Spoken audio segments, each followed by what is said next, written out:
ಕರ್ತನಾದಂಥ ಯೇಸುವಿನ ಅತಿ ಪರಿಶುದ್ಧವಾದಂಥ ನಾಮದಲ್ಲಿ ಈ ದಿನದ ವಿಶೇಷವಾದಂಥ ಸಬ್ಬತ್ತಿನಕ್ಕಾಗಿ ನಮ್ಮ ಹೃದಯಾಂತರಾಳದಿಂದ ನಾವು ಆತನಿಗೆ ಸ್ತೋತ್ರವನ್ನು ಸಲ್ಲಿಸೋಣ. ಪ್ರಿಯರೇ,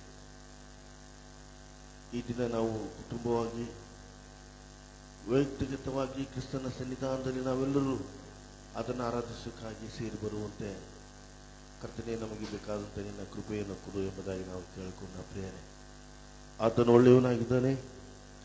ಯಾವಾಗಲೂ ನಮ್ಮ ವೈಯಕ್ತಿಕ ಜೀವಿತದಲ್ಲಿ ಒಳ್ಳೆಯದನ್ನೇ ಮಾಡುವಂಥ ದೇವರಾಗಿದ್ದಾನೆ. ಪ್ರಿಯರೇ, ಆದ್ದರಿಂದ ವಾಕ್ಯ ನಮಗೆ ಈ ರೀತಿಯಾಗಿ ಬೋಧನೆ ಕೊಡ್ತಾ ಇದೆ.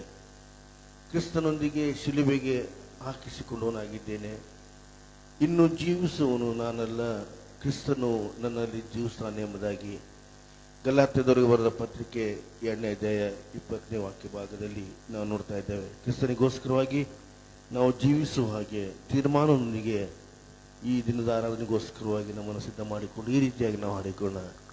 ಇನ್ಯಾರು ನಿನ್ನ ಆಪ್ತರು, ಕ್ರಿಸ್ತ ಯೇಸು ಒಬ್ಬನೇ ಸದಯ.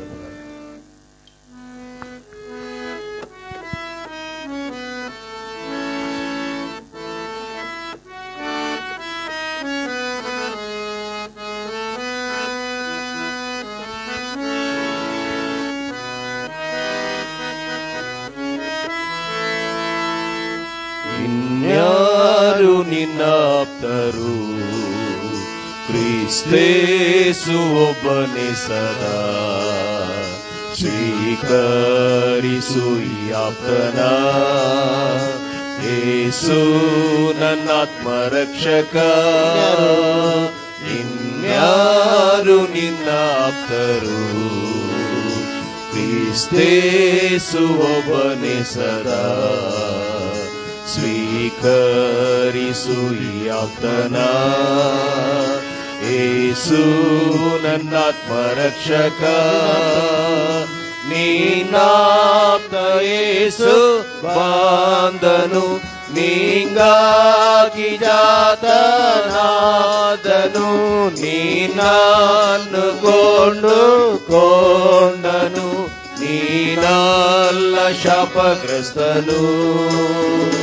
ನೀನಾಪ್ತ ಯೇಸು ಬಾಂಧನು, ನೀಂಗಾಗಿ ಜಾತನಾದನು. ನೀನನ್ನು ಕೊಂಡುಕೊಂಡನು, ನೀನಲ್ಲ ಶಾಪಗ್ರಸ್ತನು. ಇನ್ಯಾರು ನಿನ್ನಾಪ್ತರು, ಕ್ರಿಸ್ತೇಸು ಒಬ್ಬನೇ ಸದಾ. ಸ್ವೀಕರಿಸು ಈ ಆಪ್ತನ, ಯೇಸು ನನ್ನಾತ್ಮರಕ್ಷಕ. ಲೋಕ ವಿಹಾರದಾಪ್ತನು, ನೀನಾತ್ಮ ಶಾಂತಿ ನೀಡನು. ಹೃದಯ ತಿಳಿದಾತನು, ಆತ್ಮದಾಪ್ತ ಕ್ರಿಸ್ತನು.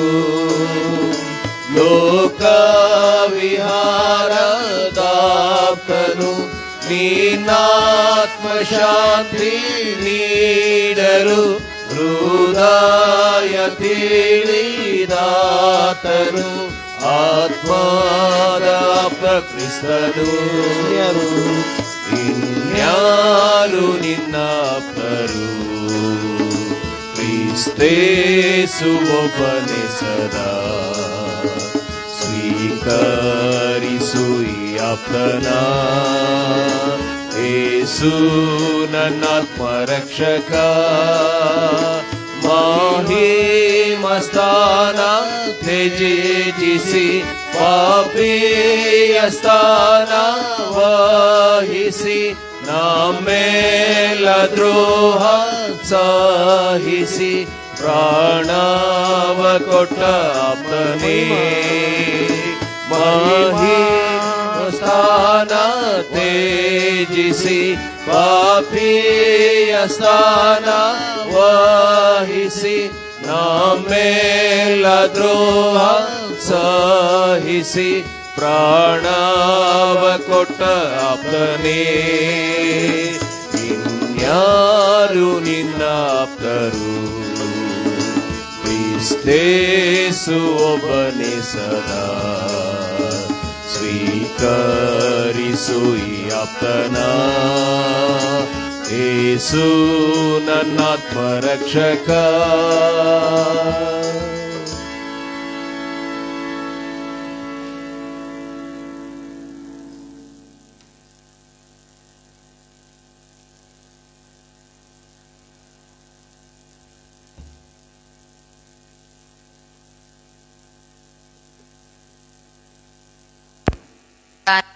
ವಾಯಿತು. ನಮ್ಮ ಆರಂಭವು ತಂದೆ, ಮಗ ಮತ್ತು ಪರಿಶುದ್ಧಾತ್ಮನಾದ ತ್ರಯೇಕ ದೇವರ ನಾಮದಲ್ಲಿ ಉಂಟಾಗಲಿ. ಆಮೆನ್. ಈ ಉದಯ ಕಾಲದ ಆರಾಧನೆಯನ್ನು ಪ್ರಾರಂಭಿಸುವ ಹಾಗೆ ಸಂಗೀತಗಳಲ್ಲಿ 69ನೇ ಸಂಗೀತದ 1 ಮತ್ತು 3ನೇ ಚರಣವನ್ನು ಹಾಡಿಕೊಳ್ಳೋಣ.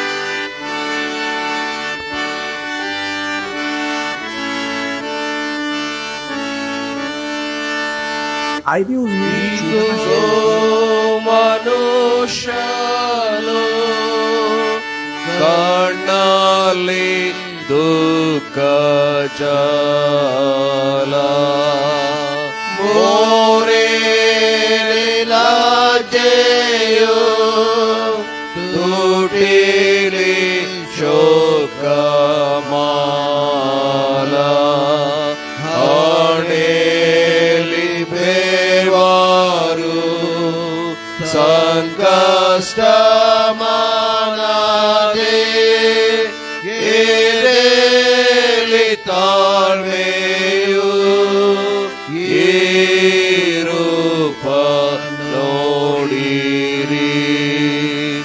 ಈಗೋ ಮನುಷ್ಯನು ನಿಪಟ ಶ್ರಮೆಯನ್ನು ನಾವೆಂದು ಮಾರೆವು, ಈ ಶ್ರಮೆ ಧ್ಯಾನವನ್ನು ನಿವರ್ತಿಸುವೆ.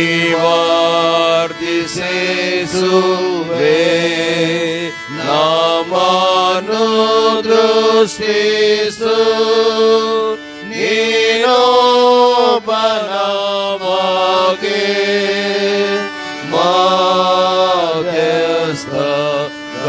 ಮಾಧ್ಯಸ್ಥಗಾರನು. ಪ್ರಾರ್ಥನೆ ಮಾಡಿಕೊಳ್ಳೋಣ. ಸ್ತೋತ್ರ ಸ್ವಾಮಿ, ಸ್ತುತಿಗಳಿಗೆ ಯೋಗ್ಯನಾದ ತಂದೆಯಾದ ದೇವರೇ, ಈ ಉದಯ ಕಾಲದ ಆರಾಧನೆಗಾಗಿ ಸ್ತೋತ್ರ. ಈ ಸಬ್ಬಾ ದಿನವನ್ನು ನಮ್ಮ ಜೀವಿತದಲ್ಲಿ ಕೊಟ್ಟಿದ್ದಿ. ಎಷ್ಟೋ ಜನರು ಇದನ್ನು ಕಾಣದೆ ಹೋದಾಗ್ಯೂ ನಮ್ಮನ್ನಾದರೂ ನಿನ್ನ ಕೃಪೆಯನ್ನು ಅನುಭವಿಸ್ಲಿಕ್ಕಾಗುವಂತೆ ಜೀವಿತರ ಪಟ್ಟಿಯಲ್ಲಿಟ್ಟು ಪರಾಂಬರಿಸಿ ನಡೆಸಿದ್ದೆ. ಅದಕ್ಕಾಗಿ ನನಗೆ ಸ್ತೋತ್ರ. ಎಷ್ಟೋ ಜನರು ದಿನವನ್ನು ಹೇಗೆಗೋ ಕಳೆಯುವಾಗ ನಿನ್ನ ಶಿಲುಬೆಯ ಅಡಿಯಲ್ಲಿ ನಾವೆಲ್ಲರೂ ಸೇರಿ ಬಂದು ಸ್ವಾಮಿ ನಿನ್ನ ಧ್ಯಾನಿಸ್ಲಿಕ್ಕಾಗುವಂತೆ ನಮ್ಮನ್ನು ಸೇರಿಸಿದ್ದೆ. ಅದಕ್ಕಾಗಿ ಸ್ತೋತ್ರ. ಈ ಆರಾಧನೆಯನ್ನು ಮುಟ್ಟಿ ಆಶ್ವಸ್ಸು. ನಿನ್ನ ಪ್ರಸನ್ನತೆಯನ್ನು ಈ ಆಲಯ ಸುತ್ತಲೂ ನೀನು ತುಂಬಿಸಿ ಬಲಪಡಿಸಿ ಕಾರ್ಯ ಮಾಡು. ಧ್ವನಿವರ್ಧಕ ಮೂಲಕವೂ ಸಾಮಾಜಿಕ ಜಾಲತಾಣಗಳ ಮೂಲಕವಾಗಿ ಸ್ವಾಮಿ ಆಲಿಸುತ್ತಿರುವಂತಹ ಪ್ರತಿಯೊಂದು ಕಿವಿಗಳನ್ನು ಬಲಪಡಿಸು. ಅದರಂತೆ ಸ್ವಾಮಿ ಅವರನ್ನು ತಮ್ಮನ್ನು ಕ್ರಮಪಡಿಸಿಕೊಳ್ಳಿಕ್ಕಾಗುವಂತೆ ನೀನು ಕಾರ್ಯ ಮಾಡು. ವಾಕ್ಯ ಸಂದೇಶವನ್ನು ನೀಡಲಿಕ್ಕಿರುವಂಥ ನಿನ್ನ ದಾಸಿಯನ್ನು ಮುಟ್ಟಿ ಆಶ್ವಸಿ ಸ್ವಾಮಿ. ಬಿತ್ತುವಂತಹ ವಾಕ್ಯದ ಬೀಜವು ಸ್ವಾಮಿ ಸೈತಾನನ್ನು ಹೆಕ್ಕಿ ತೆಗೆಯದ ರೀತಿಯಲ್ಲಿ ಸ್ವಾಮಿ 100ರಷ್ಟು 60ರಷ್ಟು 80ರಷ್ಟು ಫಲವನ್ನು ಕೊಟ್ಟು ಬೇರೂರಿ ಬೆಳೀಲಿಕ್ಕಾಗುವಂತೆ ಪ್ರತಿಯೊಬ್ಬರು ನಮ್ಮನ್ನು ನಾವು ಪರೀಕ್ಷಿಸಿಕೊಳ್ಳಿಕ್ಕಾಗುವಂತೆ ಈ ಕೃಪಾ ಸಮಯವನ್ನು ಸ್ವಾಮಿ ನಮಗೆ ನೀವು ಒದಗಿಸಿಕೊಟ್ಟಿದ್ದೀ. ಅದಕ್ಕಾಗಿ ಸ್ತೋತ್ರ. ಸೇರಿ ಬಂದಂಥ ಪ್ರತಿಯೊಬ್ಬರು ನಿನ್ನನ್ನು ಹೊಂದಿಕೊಂಡು ಜೀವಿಸ್ಲಿಕ್ಕಾಗುವಂತೆ ಯೇಸುವೆ ನಮ್ಮ ಎಲ್ಲ ರೀತಿಯ ನಡೆ ನುಡಿ ಕ್ರಿಯೆಗಳ ಮೂಲಕ ನಿನ್ನ ಮಹಿಮೆ ಪಡಿಸ್ಲಿಕ್ಕಾಗುವಂತೆ ಆಶ್ವಸ್ಸು. ಈ ಆರಾಧನೆಯನ್ನು ಮುಟ್ಟಿ ಆಶ್ವಸ್ಸು. ಹಾಡುಗಳ ಮೂಲಕವಾಗಿಯೂ ವಾಕ್ಯಗಳ ಮೂಲಕವಾಗಿ ಸ್ವಾಮಿ ನಿನ್ನೊಬ್ಬನೇ ಮಹಿಮೆ ಹೊಂದಬೇಕಾಗಿ ಈ ಆರಾಧನೆಯನ್ನು ನಾಸ್ತಕ್ಕೆ ಒಪ್ಪಿಸಿಕೊಟ್ಟು ಪ್ರಾರ್ಥಿಸಿ ಬೇಡಿ ಹೊಂದುವಳಾಗಿದ್ದೇನೆ. ಇಲ್ಲವನ್ನ ಯೇಸುವಿನ ನಾಮದಲ್ಲಿ ಬೇಡಿದ್ದೇನೆ, ಜೀವಳ ತಂದೆಯೇ, ಆಮೆನ್. ದೇವರನ್ನು ಆರಾಧಿಸುವ ಹಾಗೆ ಪರದೆಯಲ್ಲಿ ಮೂಡಿಬರುವ ಸಂಪೂರ್ಣವಾದ ನಿನ್ನ ಕೃಪೆ ಎಂಬ ಹಾಡನ್ನು ಹಾಡಿಕೊಳ್ಳೋಣ.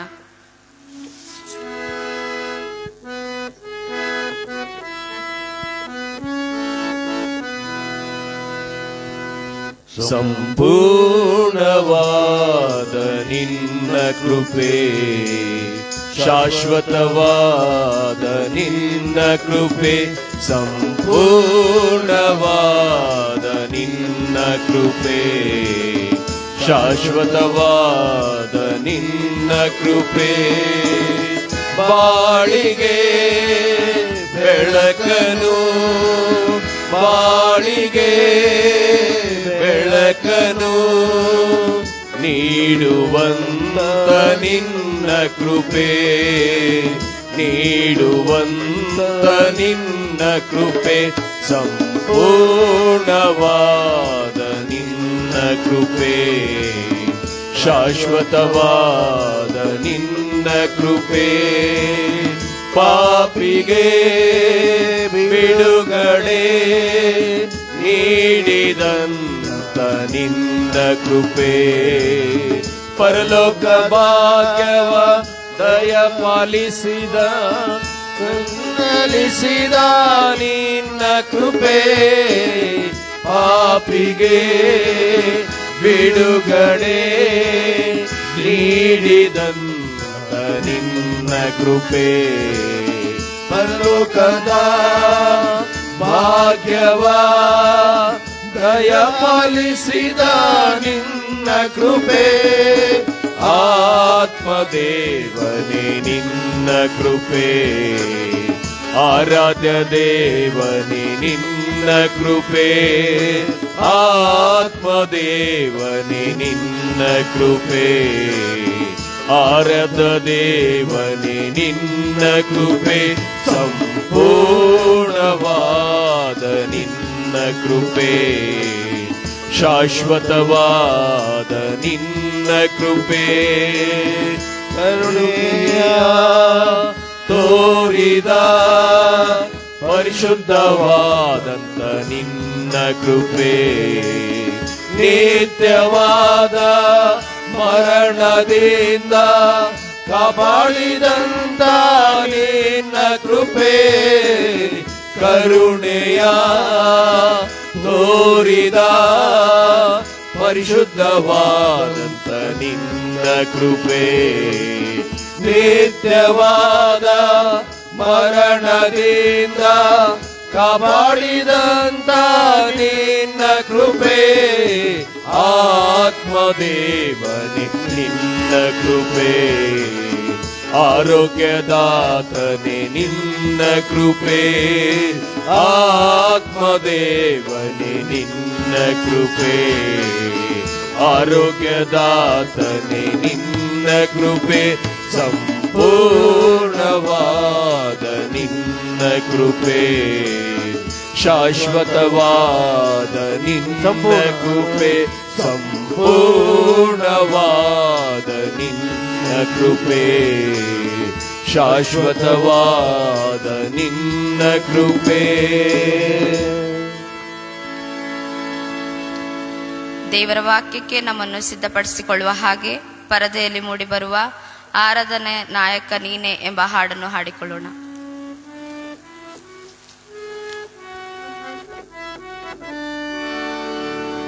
ಆರಾಧನೆಗೆ ನಾಯಕ ನೀನೇ, ಆರಾಧನೆಗೆ ಯೋಗ್ಯನು ನೀನೇ,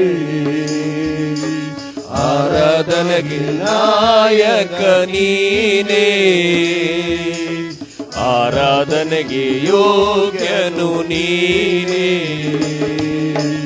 ಆರಾಧನೆಗೆ ಯಜಮಾನ ನೀನೇ,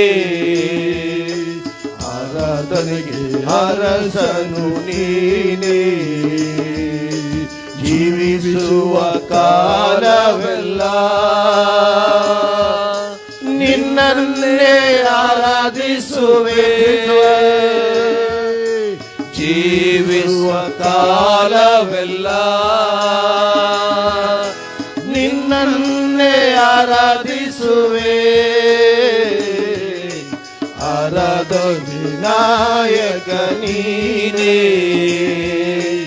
ಆರಾಧನೆಗೆ ಯೋಗ್ಯನು ನೀನೇ, ಪರಿಶುದ್ಧ ದೇವರು ನೀನೇ, ಪರಿಶುದ್ಧ ಆರಾಧನೆ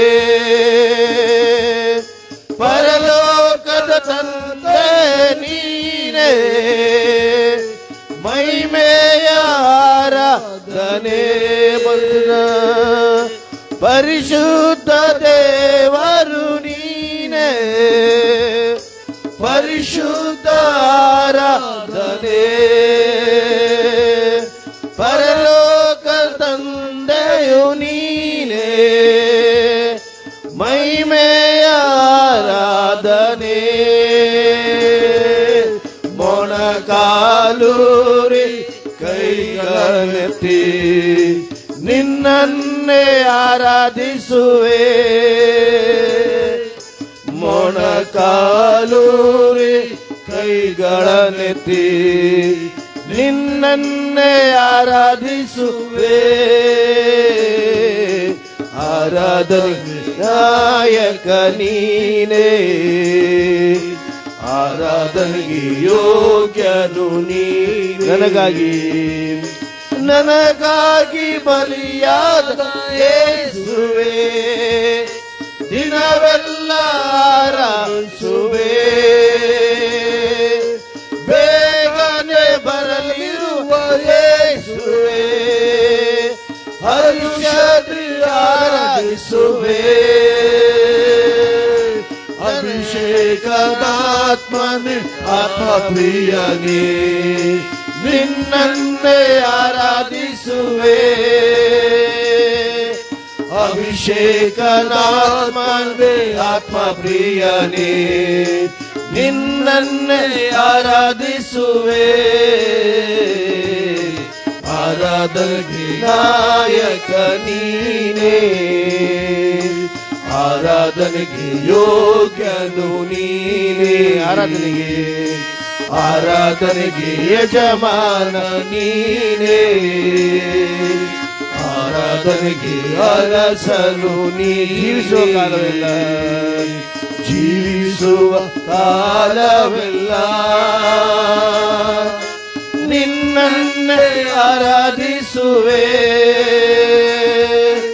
ಜೀವಿಸುವ ಕಾಲವೆಲ್ಲ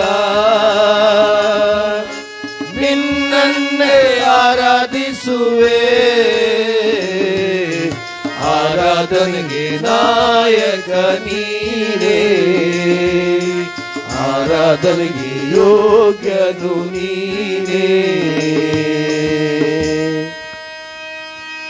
ನಾವು ಕಣ್ಣುಗಳನ್ನ ಮುಚ್ಚಿಕೊಂಡು ಪ್ರಾರ್ಥನೆಯನ್ನು ಮಾಡೋಣ. ಕರ್ತನಾತ್ಮನು ನಮ್ಮನ್ನು ನಡೆಸಲಿ ಎಂಬುದಾಗಿ ನಾವು ಕೇಳಿಕೊಳ್ಳೋಣ. ಸ್ವಾಮಿ, ನಿನ್ನ ಅದ್ಭುತಕರವಾದಂಥ ಈ ಸಮಯಕ್ಕಾಗಿ ನಿಮ್ಮನ್ನು ವಂದಿಸ್ತೇವೆ ಸ್ವಾಮಿ. ಇಲ್ಲದನ್ನು ಇದ್ದ ಹಾಗೆ ಕರೆಯುವಂಥ ದೇವರಾತ್ಮನಿಂದ ನಡೆಸಲ್ಪಡುವಂತೆ ಸಹಾಯ ಮಾಡುವಂಥ ಕರ್ತ ನೀನಾಗಿರುವುದರಿಂದ ನೀನು ನಮ್ಮೊಟ್ಟಿಗೆ ಮಾತನಾಡಬೇಕೆಂಬುದಾಗಿ ನಾವು ಬಯಸ್ತೇವೆ. ನಮ್ಮನ್ನು ನಾವು ತಗ್ಗಿಸಿಕೊಳ್ತೇವೆ. ನಿನ್ನ ನಾಮವೇ ಹೆಚ್ಚಿಸಲ್ಪಡಲಿ, ನಿನ್ನ ನಾಮಕ್ಕೆ ದೊಡ್ಡ ಮಹಿಮೆ ಉಂಟಾಗಲಿ ಎಂಬುದಾಗಿ ನಾವು ಪ್ರಾರ್ಥಿಸ್ತೇವೆ. ನಿನ್ನ ಆತ್ಮನ ಮೂಲಕವಾಗಿ ನಮ್ಮನ್ನು ನಡೆಸ್ಕೊಂಡು ಹೋಗಬೇಕೆಂಬುದಾಗಿ ಕೇಳುವವರನ್ನು ನಿನ್ನ ಹತೋಟಿಗೆ ತೆಗೆದುಕೊಂಡು ನಿನ್ನ ಪರಿಶುದ್ಧಾತ್ಮನ ಪ್ರಸನ್ನತೆ ಪ್ರತಿಯೊಬ್ಬೊಬ್ಬರನ್ನು ಸ್ಪರ್ಶಿಸಲಿಕ್ಕಾಗುವಂತೆ ನೀವು ಕೃಪೆ ಮಾಡಿ ನಡೆಸಬೇಕೆಂಬುದಾಗಿ ಯೇಸು ಕ್ರಿಸ್ತನ ಹೆಸರಿನಲ್ಲಿ ಪ್ರಾರ್ಥಿಸಿ ಬೇಡಿ ಹೊಂದಿದ್ದೇವೆ ತಂದೆ, ಆಮೇನ್. ಈ ಬೆಳಗಿನ ಸಮಯದಲ್ಲಿ ಈ ಅತ್ಯದ್ಭುತವಾದ ಅವಕಾಶವನ್ನು ತಂದೆಯಾದ ದೇವರು ನಮ್ಮೆಲ್ಲರಿಗೂ ನಿಮ್ಮೆಲ್ಲರಿಗೂ ಅನುಗ್ರಹಿಸಿರುವುದಕ್ಕಾಗಿ ತಂದೆಯಾದ ದೇವರಿಗೆ ಕೃತಜ್ಞತೆಯನ್ನು ವಂದನೆಗಳನ್ನು ಸಲ್ಲಿಸುವಳಾಗಿದ್ದೇನೆ. ಮತ್ತು ಈ ಅವಕಾಶವನ್ನು ಕಲ್ಪಿಸಿದ ಸಭಾಪಾಲಕರಿಗೂ ಸಭಾಪಾಲನಾ ಸಮಿತಿಯವರಿಗೂ ತಮ್ಮೆಲ್ಲರಿಗೂ ಯೇಸು ಕ್ರಿಸ್ತನ ಹೆಸರಿನಲ್ಲಿ ವಂದಿಸುವಳಾಗಿದ್ದೇನೆ. ಈ ಬೆಳಗಿನ ಸಮಯದಲ್ಲಿ ಈ ಶ್ರಮ ಧ್ಯಾನದ ದಿನಗಳ ಸಮಯದಲ್ಲಿ ನಾವು ಧ್ಯಾನಿಸಲಿಕ್ಕಿರುವಂಥ ದೇವರ ವಾಕ್ಯ 2ನೇ ಕೊರಿಂಥದವರಿಗೆ ಬರೆದ ಪತ್ರಿಕೆ 3ನೇ ಅಧ್ಯಾಯದ 18ನೇ ವಚನವನ್ನು ಈ ಸಮಯದಲ್ಲಿ ನಾವು ನೋಡಿಕೊಳ್ಳೋಣ. ನಾವೆಲ್ಲರೂ ಮುಸುಕು ತೆಗೆದಿರುವ ಮುಖದಿಂದ ಕರ್ತನ ಪ್ರಭಾವವನ್ನು ದರ್ಪಣದಲ್ಲಿ ಕಾಣಿಸುತ್ತದೋ ಎಂಬಂತೆ ದೃಷ್ಟಿಸುವವರಾಗಿದ್ದು ಪ್ರಭಾವದಿಂದ ಅಧಿಕ ಪ್ರಭಾವಕ್ಕೆ ಹೋಗುತ್ತಾ ಆ ಪ್ರಭಾವದ ಸಾರೂಪ್ಯವುಳ್ಳವರೇ ಆಗುತ್ತೇವೆ. ಇದು ದೇವರಾತ್ಮನಾಗಿರುವ ಕರ್ತನ ಕೆಲಸಕ್ಕನುಸಾರವಾದುದು ಎಂಬುದಾಗಿ ಈ ಸಮಯದಲ್ಲಿ ನಾವು ನೋಡಿಕೊಳ್ಳುವಾಗ ನಾವೆಲ್ಲರೂ ಮುಸುಕು ತೆಗೆದಿರುವಂಥ ಮುಖದಿಂದ ಕರ್ತನ ಪ್ರಭಾವವನ್ನು ನೋಡುವರು ಎಂಬುದಾಗಿ ದೇವರ ವಾಕ್ಯ ಹೇಳ್ತದೆ. ಈ ಮುಸುಕು ತೆಗೆಯಲ್ಪಡಬೇಕಾದ್ರೆ ಯೇಸು ಸ್ವಾಮಿ ಲೋಕಕ್ಕೆ ಮನುಷ್ಯನಾಗಿ ಬಂದು ತನ್ನ ಪ್ರಾಣವನ್ನು ಕೊಡಲೇಬೇಕಾಗಿತ್ತು. ಯಾಕೆಂದ್ರೆ ಧರ್ಮಶಾಸ್ತ್ರದಲ್ಲಿ ನಾವು ನೋಡಿಕೊಳ್ತೇವೆ, ಪಾಪಕ್ಕೆ ಪರಿಹಾರ ಏನಂದ್ರೆ ಅದು ರಕ್ತವನ್ನು ಸುರಿಸಲೇಬೇಕಾಗಿತ್ತು. ಅದು ಮನುಷ್ಯನ ರಕ್ತ, ಅದು ಶುದ್ಧೀಕರಿಸಲ್ಪಡುವಂತ ರಕ್ತ ಮತ್ತು ಯಾವ ಪಾಪವನ್ನ ಮಾಡದೇ ಇರುವಂತ ರಕ್ತ ಸುರಿಸಲ್ಪಡಬೇಕಾಗಿತ್ತು. ಧರ್ಮೋಪದೇಶ ಕಾಂಡ ಗ್ರಂಥದಲ್ಲಿ ನಾವು ನೋಡಿಕೊಳ್ತೇವೆ, ಮರಕ್ಕೆ ತೂಗು ಹಾಕಲ್ಪಟ್ಟವನು ಶಾಪಗ್ರಸ್ತನೆಂಬುದಾಗಿ ವಾಕ್ಯ ಹೇಳ್ತದೆ. ಆ ಶಾಪವನ್ನು ಹೊತ್ತುಕೊಳ್ಳುವುದಕ್ಕಾಗಿ ಮರಕ್ಕೆ ತೂಗು ಹಾಕಲ್ಪಡುವಂತ ಒಬ್ಬ ವ್ಯಕ್ತಿ ಬೇಕಾಗಿತ್ತು. ಮನುಷ್ಯರನ್ನ ನೋಡುವಾಗ ಒಬ್ಬ ಮನುಷ್ಯನಿಂದ ಅಪರಾಧ ಉಂಟಾಗಿರುವಂಥದ್ದು ನಮ್ಮೆಲ್ಲರಿಗೂ ತಿಳಿದಿರುವಂತ ವಿಷಯ. ಆದ್ರೆ ಆ ಶಿಲುಬೆ ಮೇಲೆ ತನ್ನ ಪ್ರಾಣವನ್ನ ಯೇಸು ಸ್ವಾಮಿ ಕೊಡುವುದರ ಮೂಲಕವಾಗಿ ನಮಗೆ ನಿಮಗೆ ಆತನು ಜಯವನ್ನ ತೆಗೆದುಕೊಂಡು ಬಂದಿದ್ದಾನೆ. ಯಾವ ಒಂದು ಮರಣ ನಮ್ಮನ್ನ ಆಳ್ವಿಕೆ ಮಾಡ್ತಾ ಇತ್ತು, ಯಾವ ಒಂದು ಪಾಪ ನಮ್ಮನ್ನ ಆಳ್ವಿಕೆ ಮಾಡ್ತಾ ಇತ್ತು, ಆ ಪಾಪದಿಂದ ಮರಣದಿಂದ ಬಿಡಿಸುವುದಕ್ಕಾಗಿ ಯೇಸು ಸ್ವಾಮಿ ಮನುಷ್ಯನಾಗಿ ಲೋಕದಲ್ಲಿ ಬಂದು ಪ್ರಾಣವನ್ನ ಕೊಡುವಂಥದ್ದು ಬಹಳ ಪ್ರಾಮುಖ್ಯವಾಗಿತ್ತು. ಮನುಷ್ಯರನ್ನ ಹುಡುಕಲು ಪರಿಶುದ್ಧವಾದಂಥ ವ್ಯಕ್ತಿ ಯಾರೂ ಇರಲಿಲ್ಲ. ಅದಕ್ಕಾಗಿ ಸ್ವತಃ ತಾನೇ ದೇವರು ತಾನೇ ಮನುಷ್ಯನ ಅವತಾರವನ್ನ ತಾಳಿ ನರಾವತಾರವನ್ನ ತಾಳಿ ಈ ಲೋಕಕ್ಕೆ ಎದ್ದು ಬಂದನೆಂಬುದಾಗಿ ನಾವು ನೋಡಿಕೊಳ್ತೇವೆ. ಎಫೆಸದವರಿಗೆ ಬರೆದ ಪತ್ರಿಕೆ 2ನೇ ಅಧ್ಯಾಯದ 16ನೇ ವಾಕ್ಯದಲ್ಲಿ ನಾವು ನೋಡಿಕೊಳ್ತೇವೆ, ಇದ್ದ ದ್ವೇಷವನ್ನ ಕೊಂದು ಶಿಲುಬೆಯ ಮೂಲಕ ತಿರುಗಿ ಆ ಸಂಬಂಧವನ್ನ ಆತನು ನಮಗೋಸ್ಕರ ಪುನಃಸ್ಥಾಪನೆ ಮಾಡಿದಾನೆ ಎಂಬುದಾಗಿ. ದೇವರಿಗೂ ಮನುಷ್ಯರಿಗೂ ಯಾವ ಒಂದು ಪಾಪ, ಯಾವ ಅಪರಾಧ ಅದು ಅಡ್ಡಿಯಾಗಿತ್ತೋ ಆ ಅಪರಾಧವನ್ನ, ಆ ಪಾಪವನ್ನ ತೆಗೆದು ಹಾಕಿ ಆತನು ದೇವರ ಮತ್ತು ಮನುಷ್ಯರ ಮಧ್ಯದಲ್ಲಿರುವಂತ ದ್ವೇಷವನ್ನ ಸಂಪೂರ್ಣವಾಗಿ ಇಲ್ಲದಂತಾಗ ಮಾಡಿದನು ಎಂಬುದಾಗಿ ವಾಕ್ಯದಲ್ಲಿ ನಾವು ನೋಡ್ತೇವೆ. ಆತನು ಮರಣ ಹೊಂದುವುದು ಅದು ನಿಶ್ಚಿತವಾಗಿತ್ತು. ಆ ಮರಣವನ್ನ ಮೃತ್ಯುಂಜಯನಾಗಿ ಎಬ್ಬಿಸ್ಲಿಕ್ಕೆ ತಂದೆಯಾದ ದೇವರು ಶಕ್ತನಾಗಿದ್ದನು ಎಂಬುದಾಗಿ ನಾವು ವಾಕ್ಯ ನೋಡ್ತೇವೆ. ಶಿಲುಬೆ ಮರಣ ನಮಗೆ ನಿಮಗೆ ಬಹಳ ಪ್ರಾಮುಖ್ಯವಾದ ಸಂಗತಿ. ಯಾಕೆಂದ್ರೆ ನಮ್ಮ ಎಲ್ಲಾ ಅಪರಾಧಗಳು ಆ ಶಿಲುಬೆಯ ಮೇಲೆ ತೀರಿಸಲ್ಪಟ್ಟದು, ನಮ್ಮ ಎಲ್ಲಾ ಶಾಪಗಳು ಆ ಶಿಲುಬೆಯ ಮೇಲೆ ತೆಗೆದು ಹಾಕಲ್ಪಟ್ಟು ಅಲ್ಲಿ ಮನುಷ್ಯ ಕುಲಕ್ಕೆ, ಇಡೀ ಮಾನವ ಜನಾಂಗಕ್ಕೆ ಒಂದು ಹೊಸತನವನ್ನ, ಒಂದು ವಿಶೇಷವಾದ ಆತ್ಮನ ರಕ್ಷಣೆ ಸಿಕ್ಕಿರುವಂಥದ್ದು ನಮ್ಮೆಲ್ಲರ ಸಂತೋಷಕರವಾದಂಥ ವಿಷಯ. ಮನುಷ್ಯರು ಪ್ರೀತಿ ಮಾಡೋರಿಗೋಸ್ಕರ ತನ್ನ ಪ್ರಾಣವನ್ನ ಕೊಡುವಂಥದ್ದು ಅದು ಸಹಜ. ಆದ್ರೆ ತಪ್ಪಿ ಹೋದ ಜನಾಂಗಕ್ಕಾಗಿ, ದೇವರಿಂದ ದೂರವಾಗಿರುವಂತ ಜನರಿಗಾಗಿ ತನ್ನನ್ನೇ ತಾನು ಬಲಿಯಜ್ಞವನ್ನಾಗಿ ಸಮರ್ಪಿಸಿದಾತನು ಯೇಸುವೆ ಆಗಿದ್ದಾನೆ. ಈ ಹೊತ್ತು ಆ ಶಿಲುಬೆ ನಮಗೆ ನಿಮ್ಮೆಲ್ಲರಿಗೆ ಬಿಡುಗಡೆಯನ್ನ ತಂದು ಕೊಟ್ಟಿರುವಂತದ್ದಾಗಿದೆ.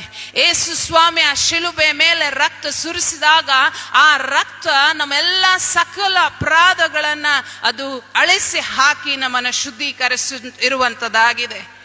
ಆ ಪುನಃಸ್ಥಾಪನೆಯನ್ನ ಶಿಲುಬೆ ಮೇಲೆ ಯೇಸು ಸ್ವಾಮಿ ನಮಗೋಸ್ಕರ ನಿಮಗೋಸ್ಕರವಾಗಿ ತಂದು ಕೊಟ್ಟಿದ್ದಾನೆ.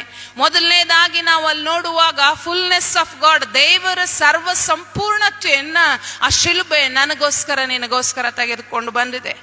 ಆತನ ಒಂದು ಸಾರೂಪ್ಯವನ್ನ ತಿರುಗಿ ಯೇಸು ಸ್ವಾಮಿ ತನ್ನ ರಕ್ತವನ್ನು ಸುರಿಸುವುದರ ಮೂಲಕವಾಗಿ ನನಗೆ ನಿಮಗೆ ಕೊಟ್ಟಿದ್ದಾನೆ. ಆದಿಕಾಂಡ 1ನೇ ಅಧ್ಯಾಯದ 26ನೇ ವಚನದಲ್ಲಿ ನಾವು ನೋಡಿಕೊಳ್ತೇವೆ, ಆತನು ತಮ್ಮ ಹೋಲಿಕೆಗೆ ಸರಿಯಾಗಿ ತನ್ನ ಸ್ವಾರೂಪ್ಯದಲ್ಲಿ ಮನುಷ್ಯರನ್ನು ಉಂಟು ಮಾಡಿದನು. ತಿರುಗಿ ಶಿಲುಬೆಯ ಮೇಲೆ ತನ್ನ ಪ್ರಾಣ ಕೊಡುವುದರ ಮೂಲಕ ಆ ಒಂದು ಸಾರೂಪ್ಯಕ್ಕೆ ನಮ್ಮನ್ನ ತಿರುಗಿ ತೆಗೆದುಕೊಂಡು ಬಂದನು. 3ನೇದಾಗಿ ನಾವು ನೋಡುವಾಗ ಆತನ ಒಂದು ದರ್ಶನ, ಆತನ ಒಂದು ಸಂಪೂರ್ಣವಾದ ಪುನಃಸ್ಥಾಪನೆಯನ್ನು ನಮ್ಮ ಜೀವಿತದಲ್ಲಿ ತೆಗೆದುಕೊಂಡು ಬಂದಿದ್ದಾನೆ. ಹಾಗಾಗಿ ನಾವು ನೋಡುವಾಗ ಮೊಟ್ಟ ಮೊದಲನೇ ಪ್ರಾಮುಖ್ಯವಾದ ಸಂಗತಿ ಎಫೆಸ 2:16 ನೋಡುವ ಪ್ರಕಾರ ಇದ್ದ ದ್ವೇಷವನ್ನ ಕೊಂದು ಶಿಲುಬೆ ಮೇಲೆ ಆತನು ನಮ್ಮನ್ನ ತಂದೆಯಾದ ದೇವರನ್ನ ಒಂದು ಮಾಡಿದ್ದಾನೆ. ಇವತ್ತು ಏನೇ ಸಂಗತಿಗಳನ್ನ ನಾವು ಪ್ರಾರ್ಥನೆ ಮಾಡುವಾಗ ಯೇಸು ಸ್ವಾಮಿ ಮಹಾಯಾಜಕನಾಗಿದ್ದಾನೆ. ಆತನ ರಕ್ತದ ಮೂಲಕ ನೇರವಾಗಿ ತಂದೆ ಸಿಂಹಾಸನವನ್ನು ಪ್ರವೇಶ ಮಾಡುವಾಗ ಯೇಸುವನ್ನ ನೋಡುವುದರ ಮೂಲಕ ತಂದೆಯಾದ ದೇವರು ನಮ್ಮನ್ನ ಆತನ ಸನ್ನಿಧಿಗೆ ಸೇರಿಸಿಕೊಳ್ಳುವಂತ ಕರ್ತನಾಗಿದ್ದಾನೆ. ಈಗ ಯಾವುದೇ ಒಂದು ಅಡ್ಡಿ ಆತಂಕವಿಲ್ಲದೆ ನೇರವಾಗಿ ಆತನ ಸಿಂಹಾಸನ ಮುಂದೆ ನಾನು ನೀನು ಪ್ರವೇಶಿಸುವುದಕ್ಕೆ ಯೇಸು ಕ್ರಿಸ್ತನ ಮೂಲಕವಾಗಿ ಮಾರ್ಗವಾಯಿತು. ಇನ್ನು ಎರಡನೇ ಪ್ರಾಮುಖ್ಯವಾದ ಸಂಗತಿಯನ್ನು ನಾವು ನೋಡುವಾಗ, ದೋಷಾರೋಪಣ ಪಟ್ಟಿಯನ್ನು ಶಿಲುಬೆಗೆ ಹಾಕಿ ನಮ್ಮ ಮೇಲೆ ಆಜ್ಞಾರೂಪವಾಗಿದ್ದಂಥ ಪತ್ರವನ್ನು ಜಡಿದು ಅದನ್ನು ಇಲ್ಲದಂತಾಗ ಮಾಡಿದನು ಎಂಬುದಾಗಿ ಕೊಲೆಸಿದವರಿಗೆ ಬರೆದ ಪತ್ರಿಕೆ 2ನೇ ಅಧ್ಯಾಯದ 14-15 ವಾಕ್ಯದಲ್ಲಿ ನಾವು ನೋಡಿಕೊಳ್ತೇವೆ. ದೊರೆತನಗಳನ್ನ, ಅಧಿಕಾರಗಳನ್ನು ಆತನು ಇಲ್ಲದಂತಾಗ ಮಾಡಿದನು, ನಿರಾಯುಧನನ್ನಾಗಿ ಮಾಡಿದನು ಎಂಬುದಾಗಿ ಈ ವಾಕ್ಯ ಹೇಳ್ತದೆ. ಆಜ್ಞಾರೂಪವಾಗಿದ್ದಂಥ ಪಾಪದ ಪತ್ರ, ಪಾಪ ಕೊಡುವ ಸಂಬಳ ಮರಣ ಎಂಬ ವಾಕ್ಯ ಹೇಳುವುದ್ರ ಮೂಲಕವಾಗಿ ಆ ಪಾಪದ ಪತ್ರವನ್ನ ಶಿಲುಬೆಯ ಮೇಲೆ ಜಡಿದು ಸಂಪೂರ್ಣವಾಗಿ ನೀತಿಯ ಪಟ್ಟವನ್ನ ತಂದೆಯಾದ ದೇವರು ನಮಗಾಗಿ ನಿಮಗಾಗಿ ಕೊಟ್ಟಿದ್ದಾನೆ. ಆತನ ದೊರೆತನಗಳನ್ನ, ಅಧಿಕಾರಗಳನ್ನ ಶಿಲುಬೆಯ ಮೇಲೆ ಜಯಿಸಿರುವುದರಿಂದ ನಾವೇನಾಗಿದ್ದೇವಂದ್ರೆ ಹಳೆ ಆದಾಮನ ಸ್ವಭಾವದಿಂದ ತೆಗೆಯಲ್ಪಟ್ಟವರಾಗಿ ಕ್ರಿಸ್ತನ ನೀತಿಯ ಸ್ವಭಾವ ನಿಮ್ಮನ್ನ ಆವರಿಸಲಿಕ್ಕೆ ಸಾಧ್ಯವಾಯಿತು. ಆದ್ರಿಂದ ದೇವ್ರ ವಾಕ್ಯ ಹೇಳ್ತದೆ, ಮತ್ತಾಯನ ಬರೆದ ಸುವಾರ್ತೆ 16ನೇ ಅಧ್ಯಾಯದ 24ನೇ ವಾಕ್ಯದಲ್ಲಿ ನಾವು ನೋಡಿಕೊಳ್ತೇವೆ, ಯಾವನಿಗಾದ್ರೂ ನನ್ನ ಹಿಂದೆ ಬರುವುದಕ್ಕೆ ಮನಸ್ಸಿದ್ರೆ ಅವನು ತನ್ನನ್ನು ನಿರಾಕರಿಸಿ ಪ್ರತಿದಿನ ತನ್ನ ಶಿಲುಬೆನ ಹೊತ್ತುಕೊಂಡು ನನ್ನನ್ನು ಹಿಂಬಾಲಿಸಲಿ ಎಂಬುದಾಗಿ. ಈ ಹೊತ್ತು ಆತನು ಶಿಲುಬೆನ ಹೊರುವುದ್ರ ಮೂಲಕವಾಗಿ ಯಾವ ಸಂಗತಿಗಳಿಗಾಗಿ ಪಾಪಕ್ಕೆ ಮರಣವನ್ನು ತೆಗೆದುಕೊಂಡು ಬಂದನೋ, ಸ್ವಾರ್ಥ, ಅಹಂಕಾರ, ಗರ್ವ, ಈ ಎಲ್ಲಾ ಸಂಗತಿಗಳನ್ನ ನಾವು ಕೂಡ ಶಿಲುಬೆಗೆ ಹಾಕಿದವರಾಗಿ ಆತನ ಶಿಲುಬೆಯನ್ನು ಹೊತ್ತುಕೊಂಡು, ಆತನ ಹಗುರವಾದ ಹೊರೆಯನ್ನು ಹೊತ್ತುಕೊಂಡು ಆತನನ್ನು ಹಿಂಬಾಲಿಸಬೇಕೆಂಬುದಾಗಿ ಆತನು ಬಯಸುವಂತ ಕರ್ತನಾಗಿದ್ದಾನೆ. ಇನ್ನು ಪ್ರಾಮುಖ್ಯವಾದ 3ನೇ ಸಂಗತಿಯನ್ನು ನಾವು ನೋಡಿಕೊಳ್ಳುವಾಗ, ಇಬ್ರಿಯದವರಿಗೆ ಬರೆದ ಪತ್ರಿಕೆ 2ನೇ ಅಧ್ಯಾಯದ 14ನೇ ವಚನವನ್ನು ನಾವು ನೋಡಿಕೊಳ್ಳೋಣ. ಇದಲ್ಲದೆ ಮಕ್ಕಳು ರಕ್ತ ಮಾಂಸಧಾರಿಗಳಾಗಿರೋದ್ರಿಂದ ಆತನು ಅವರಂತೆಯೇ ಆದನು. ತನ್ನ ಮರಣದಿಂದಲೇ ಮರಣಾಧಿಕಾರಿಯನ್ನು ಮರಣದ ಭಯದ ದೆಸೆಯಿಂದ ತಮ್ಮ ಜೀವಮಾನದಲ್ಲೆಲ್ಲ ದಾಸತ್ವದೊಳಗಿದ್ದವರನ್ನು ಬಿಡಿಸುವುದಕ್ಕೂ ಅವರಂತೆ ರಕ್ತ ಮಾಂಸಧಾರಿಯಾದನು ಎಂಬುದಾಗಿ. ಇಲ್ಲಿ ವಾಕ್ಯ ಹೇಳ್ತದೆ, ತನ್ನ ಮರಣದಿಂದಲೇ ಮರಣಾಧಿಕಾರಿಯನ್ನು, ಅಂದರೆ ಸೈತಾನನನ್ನ ಅಡಗಿಸಿ ಬಿಡುವುದಕ್ಕೂ ಎಂಬುದಾಗಿ. ಒಂದು ಪಾಪ ಮರಣಕ್ಕೆ ಮನುಷ್ಯರನ್ನ ನಡೆಸಿತು. ಆ ಮರಣವನ್ನು ಸಂಪೂರ್ಣವಾಗಿ ಹಾಳು ಮಾಡುವುದಕ್ಕಾಗಿ ತನ್ನ ನೀತಿವಂತನ ಮರಣದಿಂದ ಯಾವ ಮರಣ ಆಳ್ವಿಕೆ ಮಾಡ್ತಾ ಇತ್ತೋ ಆ ಮರಣಕ್ಕೆ ಮರಣವನ್ನ ತೆಗೆದುಕೊಂಡು ಬಂದನು. ಇದನ್ನ ಇನ್ನೊಂದು ಸಾರಿ ಹೇಳಬೇಕಾದ್ರೆ, ಮನುಷ್ಯನ ಮೇಲೆ ಆಳ್ವಿಕೆ ಮಾಡ್ತಾ ಇದ್ದಂತ ಪಾಪವೆಂಬ ಮರಣ ಆವರಿಸಿತ್ತು. ಆ ಮರಣವನ್ನು ಹೋಗಲಾಡಿಸುವುದಕ್ಕಾಗಿ ಯೇಸು ಸ್ವಾಮಿ ಸ್ವತಃ ಮನುಷ್ಯನಾಗಿ ಬಂದು ತಾನು ಮರಣ ಹೊಂದುವುದರ ಮೂಲಕ ನಮ್ಮ ಮೇಲಿದ್ದಂತ ಮರಣಕ್ಕೆ ಆತನು ಮರಣವನ್ನ ವಿಧಿಸಿದನು. ಆದ್ದರಿಂದ ಆ ಮರಣ ಇವತ್ತು ನಮ್ಮ ಮೇಲೆ, ನಿಮ್ಮ ಮೇಲೆ ಆಳ್ವಿಕೆ ಮಾಡಲು ಸಾಧ್ಯ ಇಲ್ಲ. ಇವತ್ತು ನಾವು ಧ್ಯಾನ ಮಾಡಬೇಕಾಗಿರುವಂತ ವಾಕ್ಯ 2ನೇ ಕೊರಿಂಥದವರಿಗೆ ಬರೆದ ಪತ್ರಿಕೆ 3ನೇ ಅಧ್ಯಾಯದ 18ನೇ ವಾಕ್ಯದಲ್ಲಿ ಈಗಾಗಲೇ ನಾವು ನೋಡಿಕೊಂಡಿದ್ದೇವೆ, ಆತನು ಮುಸುಕು ತೆಗೆದಿದ್ದಾನೆ ಎಂಬುದಾಗಿ. ಇಷ್ಟೊತ್ತು ಈ 3 ಸಂಗತಿಗಳನ್ನ ನಾಕೆ ಹೇಳಿದೆ ಅಂದ್ರೆ, ಶಿಲುಬೆಯ ಮೇಲೆ ಯೇಸು ಸ್ವಾಮಿ ಇದ್ದ ದ್ವೇಷವನ್ನ ತೆಗೆದು ಹಾಕಿದನು, ಪಾಪವೆಂಬ ಪತ್ರವನ್ನು ಜಡಿದು ಇಲ್ಲದಂತಾಗ ಮಾಡಿದನು, ಅಧಿಕಾರಗಳನ್ನ, ದೊರೆತನಗಳನ್ನ ನಿರಾಯುಧನನ್ನಾಗಿ ಮಾಡಿದನು, ಮತ್ತು 3ನೇದಾಗಿ ಮರಣಕ್ಕೆ ಆತನು ಮರಣವನ್ನ ತೆಗೆದುಕೊಂಡು ಬರುವುದ್ರ ಮೂಲಕವಾಗಿ ಆ ಮುಸುಕು ಇವತ್ತು ನಮಗೆ ತೆಗೆಯಲ್ಪಟ್ಟಿದೆ. ಇವತ್ತು ನೇರವಾಗಿ ತಂದೆ ಸಿಂಹಾಸನದ ಬಳಿಯಲ್ಲಿ ನಾನು ನೀನು ಹೋಗುವುದಕ್ಕೆ ಯೇಸು ಸ್ವಾಮಿ ನಮಗೆ ಮಾರ್ಗ ಮಾಡಿದ್ದಾನೆ. ಆದ್ರಿಂದ ನಾವು ಏನಾಗಿದ್ದೇವೆ ಅಂದ್ರೆ ಮುಸುಕು ತೆಗೆಯಲ್ಪಟ್ಟವರಾಗಿದ್ದೇವೆ. ಈ 2ನೇ ಕೊರಿಂಥ 3ನೇ ಅಧ್ಯಾಯದ 18ನೇ ವಾಕ್ಯದಲ್ಲಿ ಇಂಗ್ಲಿಷಲ್ಲಿ ಸ್ಟಡಿಯಲ್ಲಿ ನಾವು ನೋಡಿಕೊಳ್ತೇವೆ, we'll removed from our lives. ನಮ್ಮ ಜೀವಿತದಿಂದ ಆ ಒಂದು ಪಾಪದ ಮರಣದ ಒಂದು ಮುಸುಕು ತೆಗೆಯಲು ಹಾಕಲ್ಪಟ್ಟಿದೆ. ಮತ್ತು ನಾವೇನಾಗಿದ್ದೇವೆ ಅಂದ್ರೆ ಪ್ರತಿದಿನ ಒಂದು ಮಹಿಮೆಯಿಂದ ಇನ್ನೊಂದು ಮಹಿಮೆಗೆ ನಡೆಸಲ್ಪಡುವವರಾಗಿದ್ದೇವೆ ಎಂಬುದಾಗಿ ಅಲ್ಲಿ ವಾಕ್ಯದಲ್ಲಿ ಹೇಳ್ತದೆ.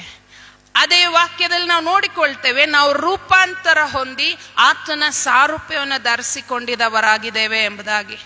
ಒಂದು ಮಹಿಮೆಯಿಂದ ಇನ್ನೊಂದು ಮಹಿಮೆಗೆ ನಾವು ಹೋಗುವಂತ ಜನರಾಗಿದ್ದೇವೆ. ಯೆಶಾಯನ ಬರೆದ ಪ್ರವಾದನೆ ಗ್ರಂಥ 7ನೇ ಅಧ್ಯಾಯದ 14ನೇ ವಾಕ್ಯದಲ್ಲಿ ನಾವು ನೋಡಿಕೊಳ್ತೇವೆ, ಒಬ್ಬ ಕನ್ನಿಕೆಯು ಗರ್ಭಿಣಿಯಾಗಿ ಒಬ್ಬ ಮಗನನ್ನ ಹೆರುವಳು, ಆತನಿಗೆ ಇಮ್ಮಾನುವೇಲ್ ಎಂಬುದಾಗಿ ಹೆಸರು. ಅದೇ ಇಮ್ಮಾನುವೇಲ್ ಆಗಿರುವ ಆತನು ಮನುಷ್ಯಾವತಾರವನ್ನು ಎತ್ತಿ ಈ ಲೋಕಕ್ಕೆ ನನಗೋಸ್ಕರ ನಿನಗೋಸ್ಕರ ಬಂದಿರುವ ಆತನು ಬರೀ ಬಂದು ತನ್ನ ಪ್ರಾಣವನ್ನು ಕೊಟ್ಟು ಹೋಗಲಿಲ್ಲ, ಇವತ್ತು ನಮ್ಮ ಕೂಡ ಆತನು ಇರುವ ಆತನಾಗಿದ್ದಾನೆ. ಅದಕ್ಕೆ ಇಮ್ಮಾನುವೇಲ್ ಇದರ ಅರ್ಥ ನಮ್ಮ ಕೂಡ ಆತನು ಇದ್ದಾನೆ ಎಂಬುದಾಗಿ ನಾವು ವಾಕ್ಯದಲ್ಲಿ ನಾವು ನೋಡಿಕೊಳ್ತೇವೆ. ಅನೇಕ ಕಡೆಗಳಲ್ಲಿ ದೇವರು ಹಳೆಯ ಒಡಂಬಡಿಕೆಯಲ್ಲಿ ಆತನು ಬರ್ತಾ ಇದ್ದನು, ನಮ್ಮ ಮಧ್ಯದಲ್ಲಿ ವಾಸ ಮಾಡುವುದಕ್ಕಾಗಿ ಆತನು ಬಯಸಿದನು ಎಂಬುದಾಗಿ ವಾಕ್ಯದಲ್ಲಿ ನಾವು ನೋಡಿಕೊಳ್ತೇವೆ. ವಿಮೋಚನಾ ಕಾಂಡ 25ನೇ ಅಧ್ಯಾಯದ 8ನೇ ವಾಕ್ಯದಲ್ಲಿ ನಾವು ನೋಡ್ತೇವೆ, ಆತನು ಸ್ವತಃ ತಾನೇ ಇಳಿದು ಬಂದು ಆತನು ದೇವ ದರ್ಶನ ಗುಡಾರದ ಮಧ್ಯದಲ್ಲಿ ವಾಸಿಸಿದನು, ಅದರಲ್ಲಿ ಆತನು ವಾಸಿಸಿದನು ಎಂಬುದಾಗಿ ವಾಕ್ಯದಲ್ಲಿ ನಾವು ನೋಡ್ತೇವೆ. ಆತನ ತನ್ನ ಮಹಿಮೆಯನ್ನ ವಿಮೋಚನಾ ಕಾಂಡ 40ನೇ ಅಧ್ಯಾಯದ 38ನೇ ವಚನದಲ್ಲಿ ನಾವು ನೋಡಿಕೊಳ್ತೇವೆ. ಆತನು ತನ್ನ ಮಹಿಮೆಯನ್ನ ಇಸ್ರಾಯೇಲರನ್ನ ನಡೆಸುವಂತ ಮೇಘಸ್ತಂಭ ಅಗ್ನಿಸ್ತಂಭದಲ್ಲಿ ತೋರಿಸಿದನು ಎಂಬುದಾಗಿ ನಾವು ನೋಡಿಕೊಳ್ತೇವೆ. ಮುಂದೆ ನಾವು ನೋಡುವಾಗ ಆತನು ನಾನೇ ಆಗಿದ್ದೇನೆ ಎಂಬುದಾಗಿ ಗುರುತಿಸಲ್ಪಡುವಿಕೆಯಲ್ಲಿ ನಾವು ನೋಡಿಕೊಳ್ತೇವೆ. ಮತ್ತು ಆತನು ಹೇಳ್ತಾನೆ, ಕನಿಕರವುಳ್ಳ ದೇವರು, ಆತನು ದಯೆಯುಳ್ಳ ದೇವರು ಎಂಬುದಾಗಿ ವಿಮೋಚನಾ ಕಾಂಡ 34ನೇ ಅಧ್ಯಾಯದ 6ನೇ ವಾಕ್ಯದಲ್ಲಿ ನಾವು ನೋಡಿಕೊಳ್ತೇವೆ. ಈ ಕನಿಕರವುಳ್ಳ ದೇವರು, ದಯೆಯುಳ್ಳ ದೇವರು, ಆತನು ಹಳೆ ಒಡಂಬಡಿಕೆಯಲ್ಲಿ ವಾಸಿಸುವುದಕ್ಕೋಸ್ಕರ ಮನಸ್ಸು ಮಾಡ್ತಾ ಇದ್ನು. ಆದ್ರೆ ಹೊಸ ಒಡಂಬಡಿಕೆಯಲ್ಲಿ ತನ್ನ ರಕ್ತವನ್ನ ಕೊಡುವುದರ ಮೂಲಕವಾಗಿ ಈ ನಮ್ಮ ದೇಹವೆಂಬ ದೇಹವನ್ನ ತನ್ನ ಆಲಯವನ್ನಾಗಿ ಆತನು ಮಾಡಿಕೊಂಡಿದ್ದಾನೆ. ಈ ಆಲಯದಲ್ಲಿ ಆತನು ವಾಸ ಮಾಡಬೇಕೆಂಬುದಾಗಿ ಆತನು ಇಷ್ಟಪಡುವಂತ ಕರ್ತನಾಗಿದ್ದಾನೆ. ಒಂದು ವೇಳೆ ಇದುವರೆಗೂ ಯೇಸುವನ್ನ ನಂಬದೆ ಹೋಗಿದ್ರೆ, ಹಳೆ ಒಡಂಬಡಿಕೆ ಕಾಲ ಬರೀ ಆತನ ಇರುವಿಕೆನ ಗ್ರಹಿಸುತ್ತಾ ಇತ್ತು. ಇವತ್ತು ಹೊಸ ಒಡಂಬಡಿಕೆ ಕಾಲ ಆತನು ನಿತ್ಯ ನಿರಂತರವು ನಮ್ಮೊಟ್ಟಿಗೆ ಇರುವುದಕ್ಕಾಗಿ ಬಯಸುವಂತ ಕರ್ತನಾಗಿದ್ದಾನೆ. ಈ 2ನೇ ಕೊರಿಂಥ ಪತ್ರಿಕೆಯ ವಾಕ್ಯವನ್ನ ನಾವು ನೋಡಿಕೊಳ್ಳುವಾಗ ಅಲ್ಲಿ ಸ್ಪಷ್ಟವಾಗಿ ಹೇಳ್ತದೆ, ನಾವೆಲ್ಲರೂ ಮುಸುಕು ತೆಗೆದಿರುವ ಮುಖದಿಂದ ಕರ್ತನ ಪ್ರಭಾವವನ್ನ ದರ್ಪಣದಲ್ಲಿ ಕಾಣಿಸುತ್ತದೋ ಎಂಬಂತೆ ದೃಷ್ಟಿಸುವವರಾಗಿದ್ದು ಪ್ರಭಾವದಿಂದ ಅಧಿಕ ಪ್ರಭಾವಕ್ಕೆ ಹೋಗುತ್ತಾ ಆ ಪ್ರಭಾವದ ಸಾರೂಪ್ಯ ಉಳ್ಳವರೇ ಆಗುತ್ತೇವೆ ಎಂಬುದಾಗಿ. ಏನ್ ಈ ವಾಕ್ಯ ಹೇಳ್ತದಂದ್ರೆ, ಯಾಕೆ ಇದೇ ವಾಕ್ಯವನ್ನು ತೆಗೆದುಕೊಂಡಿದ್ದೇವೆ ಅಂದ್ರೆ, ಇಷ್ಟು ಹೊತ್ತು ನಾನು ಹೇಳಿದ್ದು ಇದೆಲ್ಲಾ ಸಂಗತಿಗಳು ದೇವರು ನನಗೋಸ್ಕರ ನಿಮಗೋಸ್ಕರ ಮಾಡಿದ್ದಾನೆ. ತಿರುಗಿ ಯೇಸು ನಮಗೋಸ್ಕರವಾಗಿ ಬರ್ಲಿಕ್ಕಿದ್ದಾನೆ. ರಾಜನಾಗಿ ಬಂದು ನಿನ್ನನ್ನ ಕರೆ ತೆಗೆದುಕೊಂಡು ಹೋಗ್ಲಿಕ್ಕಿದ್ದಾನೆ. ಆ ಕರೆ ತೆಗೆದುಕೊಂಡು ಹೋಗೋದಕ್ಕಿಂತ ಮುಂಚಿತವಾಗಿ ನಾನು ನೀವು ಏನಾಗ್ಲಿಕ್ಕಿದ್ದೇವೆ ಎಂಬುದಾಗಿ ನಾವು ನೋಡಿಕೊಳ್ಳೋಣ.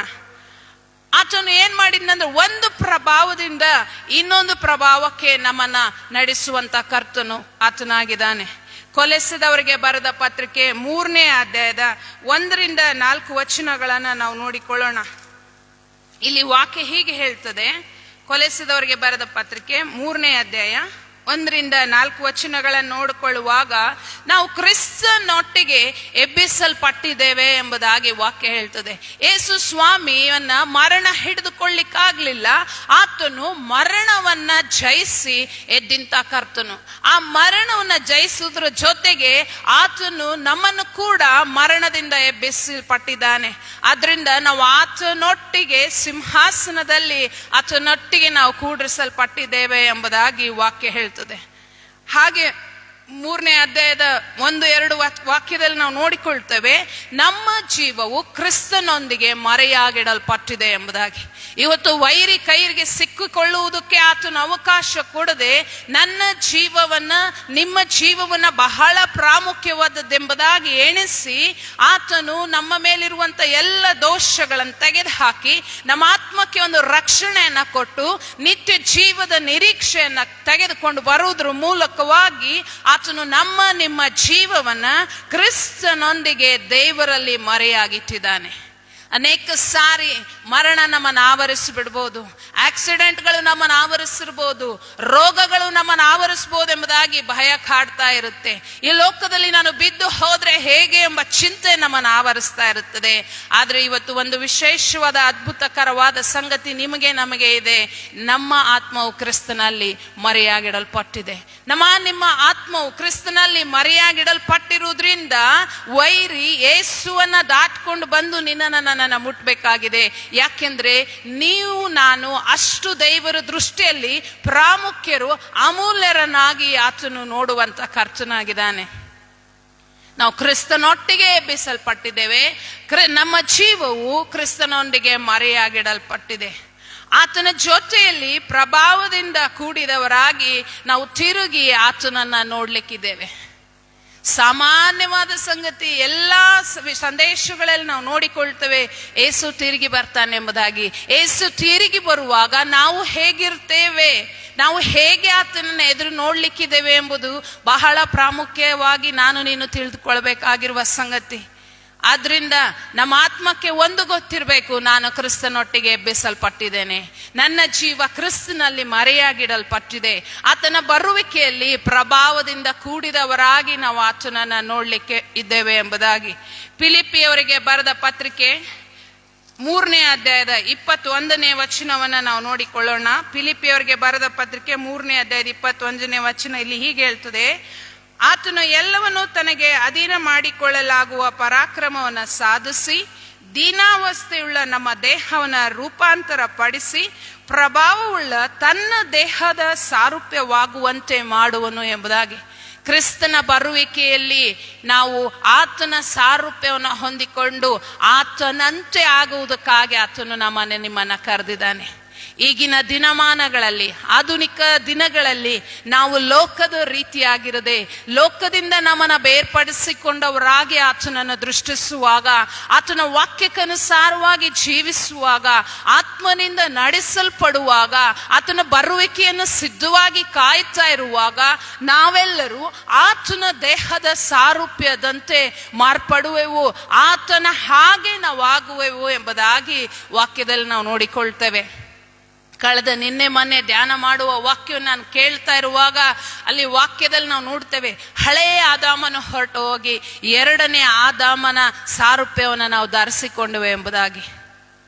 ಅದೇ ರೀತಿಯಾಗಿ ಹಳೆ ಆದಾಮನ ಎಲ್ಲ ಸ್ವಭಾವಗಳು ನಮ್ಮಿಂದ ತೆಗೆಯಲ್ಪಟ್ಟು ಕ್ರಿಸ್ತನ ನೀತಿಯ ಸ್ವಭಾವ ನಿಮ್ಮಲ್ಲಿ ಯೇಸು ಸ್ವಾಮಿ ಶಿಲುಬೆಯ ಮೇಲೆ ಪ್ರಾಣ ಕೊಡುವುದರ ಮೂಲಕವಾಗಿ ಸ್ಥಾಪಿಸಲ್ಪಟ್ಟಿರುವುದನ್ನು ನಾವು ನೋಡಿಕೊಳ್ತೇವೆ. ರೋಮಾಪುರದವರಿಗೆ ಬರೆದ ಪತ್ರಿಕೆ 8ನೇ ಅಧ್ಯಾಯದ 29ನೇ ವಚನದಲ್ಲಿ ನಾವು ನೋಡಿಕೊಳ್ತೇವೆ, ತನ್ನ ಮಗನ ಸಾರೂಪ್ಯ ಉಳ್ಳವನಾಗುವುದಕ್ಕೆ ಮೊದಲೇ ನೇಮಿಸಿದನೆಂಬುದಾಗಿ. ತಾಯಿ ಗರ್ಭದಲ್ಲಿರುವಾಗಲೇ ದೇವರು ನಿನ್ನನ್ನು ಪ್ರೀತಿ ಮಾಡಿ ನಮಗೋಸ್ಕರವಾಗಿ ತನ್ನ ಒಬ್ಬನೇ ಮಗನನ್ನು ಕೊಟ್ಟನು.